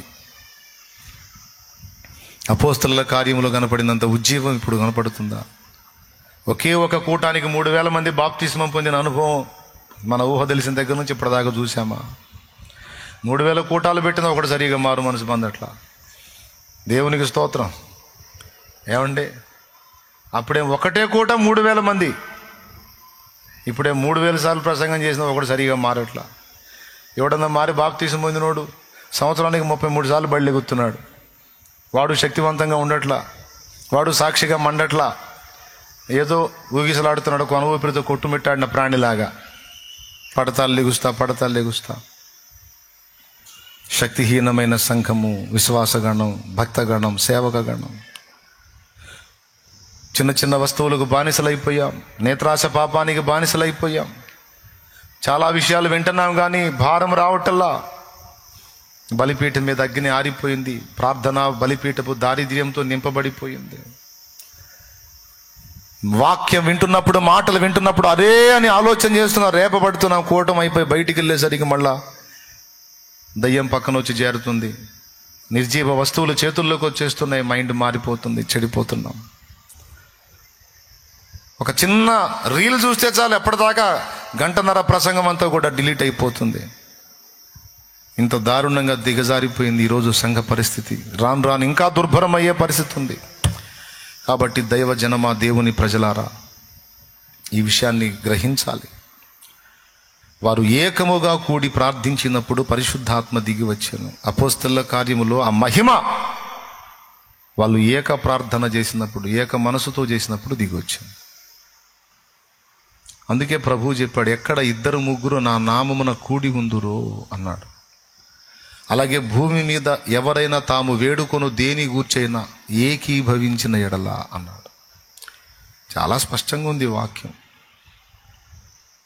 ఏకీభవించడం అంటే ఏక మనస్సు కలిగి అడగటం. కుటుంబాలన్నీ అప్పుల పాలైపోయి సమస్యలతో అల్లాడిపోతున్నారు కానీ కలిసి ప్రార్థించరు. కారణం దయ్యం. ఐక్యం కానీ ఎట్లా? కుటుంబం అంతా విచ్ఛిన్నం, నానా రకాల సమస్యలతో, వేదనలతో, బాధలతో అల్లాడిపోతారు. రోగాలు ఉంటాయి, కుటుంబ సభ్యులకు అప్పులు ఉంటాయి, గొడవలు ఉంటాయి, కేసులు ఉంటాయి, సమస్యలు ఉంటాయి, అవసరాలు తీర్చబడవు. అయ్యో ఇలా ఉంది కదా, మనం కలిసి ఏకమై ప్రార్థన చేద్దాం రండి అనుకోరు. ఎవరి సెల్ ఫోన్ వాళ్ళకు ఉంది. కొంప ఒక పక్కన నాశనం అయిపోతున్నా సరే, కుటుంబం చిన్నాభిన్నమైపోతున్నా, కూలిపోతున్నా సరే, అంతకుముందు అందరూ కలిసి ఏకమై టీవీ చూసేవాళ్ళు. ఇప్పుడు ఎవడు సెల్లు అడుకుంది. భార్య సెల్లు, భార్యకి భర్త సెల్లు. సెల్ అంటేనే సెల్లు. అందరూ సెల్లో పడిపోయారు. దేవునికి స్తోత్రం. జైల్లో బందీకానాలైనప్పుడు జైల్లో వేసిన వాళ్ళు సెల్లో వేశారంటాం కదా, ఇప్పుడు ఆ సెల్లు ఈ సెల్లో పడ్డారు. నేను చెప్పే జోక్ కాదు ఆయన, నిజం. ఎవడుకోడు కరోనా వచ్చినప్పుడు ఐసోలేట్ చేశారు, ఐడియా ఉందా? ఐసోలేషన్లో ఉంచారన్నారు. అలాగే ఇప్పుడు సెల్ ఫోన్ రావటం వల్ల ఎవడు కూడా ఐసోలేట్ అయిపోయాడు. ఫ్యామిలీలో కూడా సంబంధాలు లేవు పెద్దగా. సెల్ పక్కన పెట్టినప్పుడు నాకు ఒక తల్లి ఉందా, నాకు ఒక తండ్రి ఉన్నాడా? సెల్ పక్కన పెట్టినప్పుడు నాకు భర్త ఉన్నాడు కాదు, వాడికి అంత కూడు ఉండాలి కాదు అని. సెల్ పక్కన పెడితే నాకు భార్య పిల్లలు ఉన్నారు కాదు, అప్పుడు స్పృహలోకి వస్తున్నారు. దాదాపు అందరూ కూడా అది చేత పట్టుకున్నారంటే ఇక కళ్ళు తిప్పుకునే పరిస్థితి లేదు. సంఘములో ఐక్యత జడగొట్టాడు. సంఘములో ఉన్నటువంటి సేవకులను మత్తులను చేశాడు. శరీరేచ్ఛలు రెచ్చగొట్టాడు, అహాన్ని రెచ్చగొట్టాడు. పిచ్చి వస్తువులు చేతికిచ్చి చావండ్ర ఆత్మీయంగాని అందరి సమయాలు దొంగిలిస్తున్నాడు. నేను చెప్పే అన్ని పచ్చి నిజాలు. విశ్వాసుల సమయం నాశనం అవుతుంది, సేవకుల సమయం నాశనం అవుతుంది. శరీరేచ్ఛలు రెచ్చగొడుతున్నాడు. కొంతమందిని శరీర బలహీనతల్లోకి నెట్టేస్తున్నాడు. చాలామందిని ఐసోలేట్ చేసి పడేశాడు వాడు. శత్రువు గెలుస్తున్నాడు, వాడు గెలవనీయకూడదు, వాడిని గెలవనీయకూడదు. కానీ ఏం చేద్దాం, అందరూ బందీలు అయిపోయారు. అసలు దీని గురించి ఆలోచనే లేదు. ఈరోజు కూటానికి వచ్చినప్పుడు కూడా అందరి గొడవ ఒకటి, నా సమస్యలు తీరాలి, నా బాధలు పోవాలని. కొంచెం డేగ కన్నుతో పైకి లేచి సంఘం మీద దృష్టి పెట్టి, సమాజం మీద దృష్టి పెట్టి, అసలు సమాజం ఎటుపోతుంది, సంఘం ఎటుపోతుంది, పరిచర్య ఏమవుతుంది, రాకడ దగ్గరకు వస్తుంది, ఇంకా రక్షణ పొందిన ఆత్మల సంగతి ఏంటని సరైనటువంటి అభిప్రాయం కలిగి, సరైన దృక్పథం కలిగి, భారం కలిగి ఆలోచించే విశ్వాసులు, సేవకులు తక్కువ మంది. ఇలాంటి విషయాలను దేవుని ముందుకు నువ్వు తీసుకెళ్ళినప్పుడు, ఇంత సీరియస్ మ్యాటర్ని నువ్వు దేవుని ముందుకు తీసుకెళ్ళినప్పుడు, నీ మెచ్యూరిటీ, నీ పరిపక్వత నా తండ్రికి అర్థమైద్ది. ఖచ్చితంగా నీ లైఫ్లో జోక్యం చేసుకొని, నా పరిచర్య విషయంలో, ఆత్మల విషయంలో, సంఘం విషయంలో ఇంత చిత్తశుద్ధి కలిగి, ఇంత శుద్ధ హృదయం కలిగి నా బిడ్డ ప్రార్థిస్తున్నప్పుడు, ఆశపడుతున్నప్పుడు, వాంఛిస్తున్నప్పుడు, నా బిడ్డ బాధ్యత నేను తీసుకొని నా బిడ్డకున్న ప్రతికూలతలను తొలగించి నా కుమార్తెను, నా కుమారుణ్ణి ఇంకా ఫ్రీ చేస్తాను, నా పని చేసేటట్టు, వారు ఇంకా అనేక సంగతుల గురించి మొరపెట్టేటట్టు వారి భారం తెలియజేస్తానని అనుకుంటాడు. నీకు ఇబ్బంది పెడుతున్న శోధనలు తొలగిస్తాడు. ఇది రహస్యం. నువ్వు సంగతులను పైనే చూచుచున్నావు, అసలు విషయాలు పట్టించుకోవటల్లా. సొలొమోను అడగాల్సింది అడిగాడు కనుక అడగనివి 2 కూడా ఇచ్చేశాడు. ఈరోజు నువ్వు నేను అడగాల్సినవి దేవుని ముందుకు అడిగినప్పుడు, నీవు అడగని సంగతులు కూడా నీకు అనుగ్రహించి నీ బంధకాల్లోంచి నా తండ్రి నేను విడిపిస్తాడు. ఎంతమందికి అర్థమైంది? నిజంగా అర్థమైందా? తేలిగ్గా తీసుకోవద్దు, సీరియస్గా తీసుకొని దేవుని ముందుకు రండి. ఇప్పుడు నేను చెప్పిన సంగతులు మీరు రెండిటి కోసం అడగాలి. మొట్టమొదటిది, దైవశక్తి భూమి మీదికి ఒరిజినల్గా దిగి రావాలి. సంఘాలలో, సమాజాలలో దేవుని శక్తి కనబడాలి. దేవుని శక్తి దిగొస్తేనే మనుషుల్లో మార్పు కలిగిద్ది, అన్ని జనులలో రక్షణ కలిగిద్ది. నువ్వు 100 మాటలు చెప్పు, వాక్చాతుర్యంతో తీయని కహానీలు 100 చెప్పేవాడు మారడు. కాసేపు టైం పాస్ చేసి పోతాడు, కానీ ఎవడి గుండె కదలదు. హృదయాలు కదిలి మార్పు రావాలి అంటే దేవుని శక్తి దిగి రావాలి. రోగులు స్వస్థత పొందటం ప్రజలు చూడాలి. అంటే వాటిని ఆధారం చేసుకోమని నేను చెప్పట్లా, 2 ఈక్వల్గా జరగాలి. యేసయ్య టైంలో ఎలా జరిగినాయో, అపోస్తలుల టైంలో ఎలా జరిగినాయో అలా జరగాలి. వాక్యము ప్రకటించబడాలి, వెనువెంట సూచక క్రియలు, మహత్కార్యాలు, అద్భుతాలు జరుగుతూ రావాలి. చెప్పండి, 2 జరగాలి. వాక్యము ప్రకటించబడాలి, వెనువెంట సూచక్రియలు, అద్భుతాలు, మహత్కార్యాలు ప్రభు చేస్తా రావాలి. అప్పుడు వాక్యం స్థిరపరచబడింది. మార్కు సువార్త 16వ అధ్యాయము చివరి వచనాలు ఒక్కసారి చూడు. వారు బయలుదేరి వాక్యము అంతటా ప్రకటించుచుండిరి. ప్రభువు వారికి సహకారుడై ఉండి వెనువెంట జరుగుచూ వచ్చిన సూచక్రియల వలన వాక్యమును స్థిరపరచుచుండెను. 16:20 బిడ్డలారా, నేను ముగిస్తున్నా, సంతోషంగా స్తోత్రం చెప్పండి. ఈ విషయంలో బాగానే ముదిరారు. నేను చెప్పే విషయాలు కూడా మీరు ముదరాలి. ఎంతమంది ఒప్పుకుంటారు కరెక్టేనా అన్నని? ఏడవాలి యేసయ్య పాదాలు పట్టుకొని, ఏవయ్యా నీ కార్యాలు, ఏవయ్యా నీ శక్తివంతమైన కార్యాలు, ఏవయ్యా నీ సూచక్రియలు, ఏవయ్యా అన్యజనులు ఆశ్చర్యపోయి అబ్బో నా ప్రభు అని నేను మయంపరిచే కార్యాలు, ఏవయ్యా. అచ్చంగా మేము వాటి మీద ఆధారపడలేదయ్యా, వాక్యమే మెయిన్. కానీ యేసయ్య నువ్వు ఆనాడు వచ్చినప్పుడు ఒట్టి వాక్యంతో ఆపలేదుగయ్యా, నీ శక్తివంతమైన కార్యాలు కూడా చేశావుగా. దేవా, వాక్యమును వెదజల్లుము, నీ కార్యములను కూడా జరిగించుము. దేవా, నీ శక్తిని కనపరచుము, నీ ప్రభావాన్ని కనపరచుమయ్యా. అయ్యా దిగిరాయ్యా, సింహము వలె ఆర్భటించుచు దిగిరాయ్యా, పరాక్రమశాలివై దిగిరాయ్యా, నీ శక్తిని చూపించయ్యా. మేము అడగకపోతే, నువ్వు రాలేదంటే ఓకే, మేము అడుగుతున్నాం అయ్యా, నీ కాళ్ళు పట్టుకుంటున్నావయ్యా, రాయ్యా, దిగిరాయ్యా. అన్యజనులలో నీ నామము మహిమపరచబడినట్లు దేవా దిగిరాయ్యా.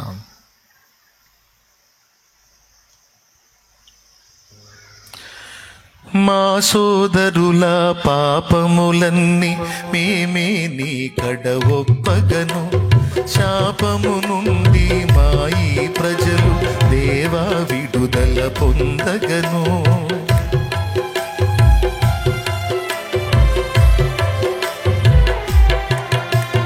మా సోదరుల పాపములన్నీ మేమే నీ కడ ఒప్పగను, శాపము నుండి మా ఈ జనులు దేవా విడుదల పొందగను. నీతి సూర్యుడా నీదు వెలుగును భారతదేశము చూడగను. నీతి సూర్యుడా నీదు వెలుగును భారతదేశము చూడగను. నీదు జ్ఞానము నీతి మార్గము ప్రజలంతా పొందగను.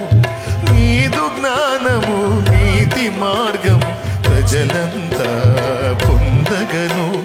దేవా దర్శించుము, దేవా దయచేయుము, దేవా దర్శించు మా దేశం, మా భారతదేశం. విజ్ఞాపనలు చేశాము ఆ దేశ ప్రజల కోసం. దేవా దర్శించు మా దేశం, మా విజ్ఞాపనలు చేశాము ఆ దేశ ప్రజల కోసం.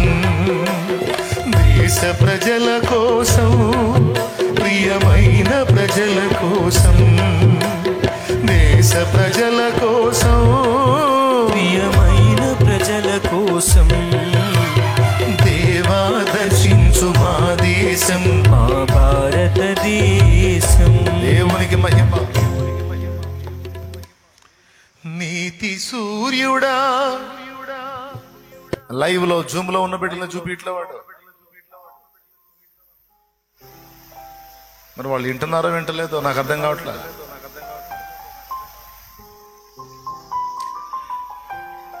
ఎన్నిసార్లు చెప్పినా ఆ పని చేయట్లా. అందరూ వినండి బిడ్డలారా, కన్నీరు గార్చండి, అందరూ కన్నీరు గార్చండి. నీతి సూర్యుడా నీదు వెలుగును భారతదేశము, నా దేశం భారతదేశము చూడగను. నీతి సూర్యుడా నీదు వెలుగును భారతదేశము చూడగను. నీదు జ్ఞానము నీతి మార్గము ప్రజలంతా పొందగను. దేవా దర్శించుము, దేవా దీవించుము, దేవా దర్శించు మా దేశం, మా భారతదేశం. విజ్ఞాపనలు చేశాము ఆ దేశ ప్రజల కోసం.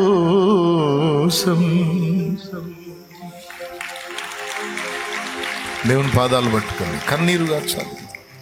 దేవారా ఆ సమస్యలు కాదయ్యా, నా అప్పులు బాధలు రోగాలు నొప్పులు ఇబ్బందులు కాదు, నా ప్రజలయ్యా, నా ప్రజలు, నీ సంఘం అయ్యా, నీ సంఘం,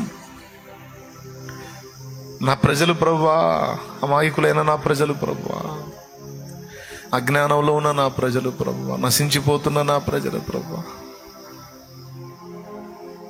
దేవా నీ శక్తిని దించు దేవా. యేసయ్యా నువ్వు ఉన్నప్పుడు నీ వాక్కుతో పాటు శక్తి చూపించావు గయ్యా. అపోస్తలుల కార్యంలో నీ వాక్కుతో పాటు శక్తి చూపించావు. మరి మా దినాల్లో ఎందుకయ్యా చూపుకున్నావు? మా దినాల్లో నీ వాక్కుతో పాటు నీ శక్తి కూడా దించయ్యా. దేవా నీ నిజమైన శక్తి దిగి రాకపోతే నకిలీ గాళ్ళు గారడీ గాళ్ళు పెట్టరేగుతారు ప్రభువా. వాళ్ళ మాయలతో ప్రజల్ని మోసగిస్తారు ప్రభువా. నిజమైన శక్తి, దైవిక శక్తి, పరిశుద్ధాత్మ శక్తి, నీ ప్రభావము నిజముగా దిగకపోతే గారడిగాళ్ళు లెగుస్తారు ప్రభువా. వాళ్ళు మహానుభావులుగా చలామణి అవుతారు ప్రభువా. ప్రజలు ఇంకా మోసపోతారు ప్రభువా. నీ శక్తి ఒరిజినల్ గా దించు, నీ బలమైన శక్తి దిగిరాని ప్రభు. నీ శక్తి దిగి రావాలి, నీ శక్తి దిగి రావాలి. మనం ప్రార్థన చేయాలి బిడ్డలారా. దేవుని మహిమాయుక్తమైన కార్యాలు ఒరిజినల్ గా భూమి మీద జరగాలంటే పరిశుద్ధులారా గళమెత్తండి, పరిశుద్ధులారా రోధించండి, పరిశుద్ధులారా ప్రార్థించండి.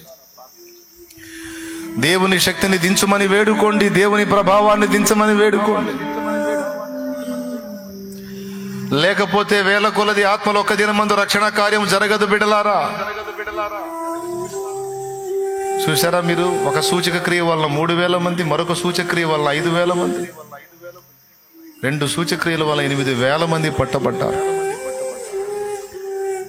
కానాలో జరిగిన సూచక్రియ వలన శిష్యులు ఆయన యందు విశ్వాసం ఉంచారు. సూచక్రియలు, మహత్కార్యాలు, అద్భుతాలు అవసరమేనండి. తెలుసా మీకు? సూచక్రియల వెనువెంట జరుగుతూ వచ్చిన సూచక్రియల వల్ల వాక్యము స్థిరపరచబడింది అన్నాడు అక్కడ. సో వాక్యము స్థిరపరచబడినట్లు సూచక్రియ అవసరం. శిష్యులు ఆయన యందు విశ్వాసం ఉంచినట్లు నీళ్ళని ద్రాక్షరసంగా మార్చిన సూచక్రియ అవసరమైంది. 3,000 మంది రక్షణ పొందినట్లు అనేక రకాల భాషలు మాట్లాడే వరము సూచక్రియ అవసరమైంది. 5,000 మంది రక్షణ పొందినట్లు పుట్టుకుంటి వాడిని స్వస్థపరిచిన సూచక్రియ అవసరమైంది. మారాలి, రిపోర్ట్స్ మారాలి, ప్రజలలో అద్భుతం జరగాలి, చైతన్యం రావాలి, రోగులకు స్పష్టమైన స్వస్థత కార్యాలు జరగాలి. రొమ్ము కొట్టుకొని చెప్పాలి, నా దేవుడు స్పష్టంగా చేసిన సూచక్రియ ఇది అని. రిపోర్ట్స్ మారాలి, చెడిపోయిన కిడ్నీలు బాగవ్వాలి, పాడైపోయిన గుండె బాగవ్వాలి, పాడైపోయిన దేహం బాగవ్వాలి, కుంటివారు నడవాలి, గుడ్డివారు చూడాలి, చెవిటివారు వినాలి, మూగవారు మాట్లాడాలి, మృతులు సజీవులుగా లేపబడాలి. ప్రభు అయిన యేసు యొక్క మహిమగల కార్యాలు భూమి మీద జరగాలి. క్యాన్సర్ 4th స్టేజీలు కూడా రిటర్న్ అవ్వాలి, తగ్గిపోవాలి, వెనక్కి తగ్గాలి. గొప్ప గొప్ప జబ్బులున్న రిపోర్ట్స్ మారిపోవాలి. యేసు నామములో శక్తి దిగి రావాలి. ప్రజలలో కదలిక వచ్చినట్లు దేవుని ఒరిజినల్ కార్యాలు జరగాలి. లేకపోతే ప్రజలు ఇంకా మోసపోతారు. మాయగాళ్ళు, మంత్రగాళ్ళు, గారడిగాళ్ళ బారిన పడిపోయి ఆత్మల్ని నాశనం చేసుకుంటారు, డబ్బుని కూడా నాశనం చేసుకుంటారు, వారి కష్టార్జితాన్ని పాడు చేసుకుంటారు. బిడ్డలు, ప్రజలు రక్షింపబడినట్లు వారి కళ్ళు తెరవాలి. దేవుని వాక్యం వెదజల్లబడాలి. సూచక క్రియలు కూడా జరగాలి. దీనికోసం భారం కలిగి మనం ప్రార్థన చేయాలి. ఒక సంగతి అయిపోయింది. దేనికోసం ప్రార్థన చేయాలన్నాను? దేవుని శక్తి దిగి రావాలి. ప్రజలు దేవుని సూచనలు చూడాలి. దానికోసం మనం ప్రార్థన చేయాలి. రెండవదిగా నేను చెప్తున్నాను, సేవకుల మధ్యలో అహం పనిచేస్తుంది. అహం ఇందులో ఎవడు కేటాయింపు లేదు. అందరూ పరిసయ్య నీతిలోకి వెళ్ళిపోయిన పరిస్థితి ఉంది. పరిసయ్య తత్వం ఏంటో తెలుసా? తాను ఎలాగున్నాడో దేవుని ముందు చెప్పుకోవటం వేరు, పక్కవాడిని పోల్చుకొని ఆనందపడటం వేరు. దేవాలయంలో పరిసయ్యుడు ఉన్నాడు, వెలుపటేమో సుంకరు ఉన్నాడు. పరిసయ్యుడు అంటున్నాడు, దేవా, ఆ సుంకరి వలె నేను ఉండక నేను ప్రతిదినము మరి నీ సన్నిధికి వచ్చి ప్రార్థన చేస్తున్నాను. ఆ సుంకరి వలె ఉండక నేను నీకు భయపడుతున్నాను. ఆ సుంకరి వలె ఉండక నేను మరి దశమ భాగం ఇస్తున్నాను. ఆ సుంకరి వలె ఉండక నేను చేతులు కడుక్కొని భోజనం చేస్తాను. ఆ సుంకరి వలె అంత సుంకర్ని చూసుకొని, మనోడిని చూసుకొని కంపేర్ చేసుకొని, సుంకరి కంటే నేను బెటర్ అని వీడు పొంగుతూ ఉన్నాడు మందిరంలో నిలబడి. కానీ బయట ఉన్న సుంకరి, అయ్యో నేను అయోగ్యుడును, అపాత్రుడను, నీ వైపు చూడటానికి కానీ నీ మందిరంలో అడుగుపెట్టడానికి కానీ యోగ్యత లేని వాడిని ప్రభా అని రొమ్ము కొట్టుకొని ప్రలాపించాడు. దేవుడు ఏమని చెప్పాడో తెలుసు? ఆ లోపల ఉన్నోడి కంటే బయట ఉన్నోడు అంగీకరించబడి వెళ్ళిపోయాడని చెప్పాడు. ఈరోజు దైవజనుల్లో ఉన్న పరిస్థితి ఏంటంటే, మీరు ఒకరికంటే ఒకడు యోగ్యుడని ఎంచుకోండి అని దేవుని వాక్యం చెప్తుంటే, ఒకడి మీద ఒకడు అతిశయపడటం అనే దరిద్రం ఈనాడు దైవ జనాంగంలో జ్వరపడింది. పచ్చిగా చెప్తున్నాను, ఒకడి మీద ఒకడు అతిశయపడటం, ఒకడి మీద ఒకడు రేగటం, ఒకడినొకడు ఎగతాళి చేసుకోవటం, ఒకడినొకడు అప్పగించుకోవటం, ఒకడినొకడు విమర్శ చేసుకోవటం, ఒకడినొకడు దూషించుకోవటం, దుయ్యబట్టటం అనే పాపం ఎక్కువైపోయింది. అందరిలో పరిసయ్య నీతి ప్రవేశించింది. సుంకర్లాగా, దేవా నా సహోదర సేవకులందరూ యోగ్యులు, నేనే పాటి వాడిని ప్రభువా అని ఏడ్చేవాడు లేడు. ప్రతి ఒక్కడు పక్కోడిని తిట్టేవాడే, పక్కోడిని పోల్చుకొని పక్కోడి మీద అతిశయపడేవాడే. అలాగైపోయింది ఈరోజు. అలాంటి స్థితి సేవకుల్లో విరిగిపోవాలి. అయ్యలారా అయిపోయింది. ఇక నేను ప్రార్థన చేస్తున్నాను, బైబిల్ మూసేస్తున్నాను, ఇంకా మీకు ఎక్కువ ఇబ్బంది పెట్టను.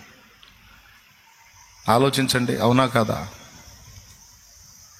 ప్రతి దైవజనుల్లో విరిగి నలిగిన మనస్సు రావాలి. తనకంటే ఎదుటివారు యోగ్యులు అనుకోవాలి, తనకంటే ఎదుటివారు ఉత్తములు అనుకోవాలి.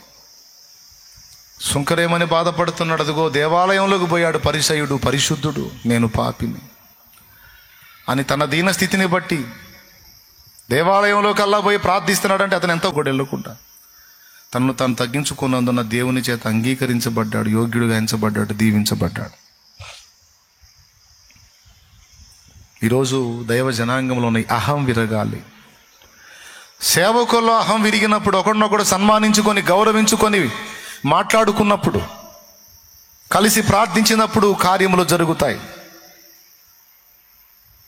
రెండు జరగాలి ప్రియులారా. అన్యజనుల్లో మార్పు, రక్షణ రావాలి. సంఘములో అబద్ధ బోధలెల్లా తొలగిపోయి సత్యస్థాపన జరగాలి. దయ్యము కల్పించిన దయ్యాల బోధలన్నీ నాశనం అయిపోవాలి. కాబట్టి ఈ రెండు జరగాలంటే అన్యజనులలోకేమో దేవుని సూచక క్రియలు, మహత్ కార్యాలు, అద్భుతాలు చేసే శక్తి దిగి రావాలి. సిలువ శక్తి, సువార్త శక్తి దిగి రావాలి.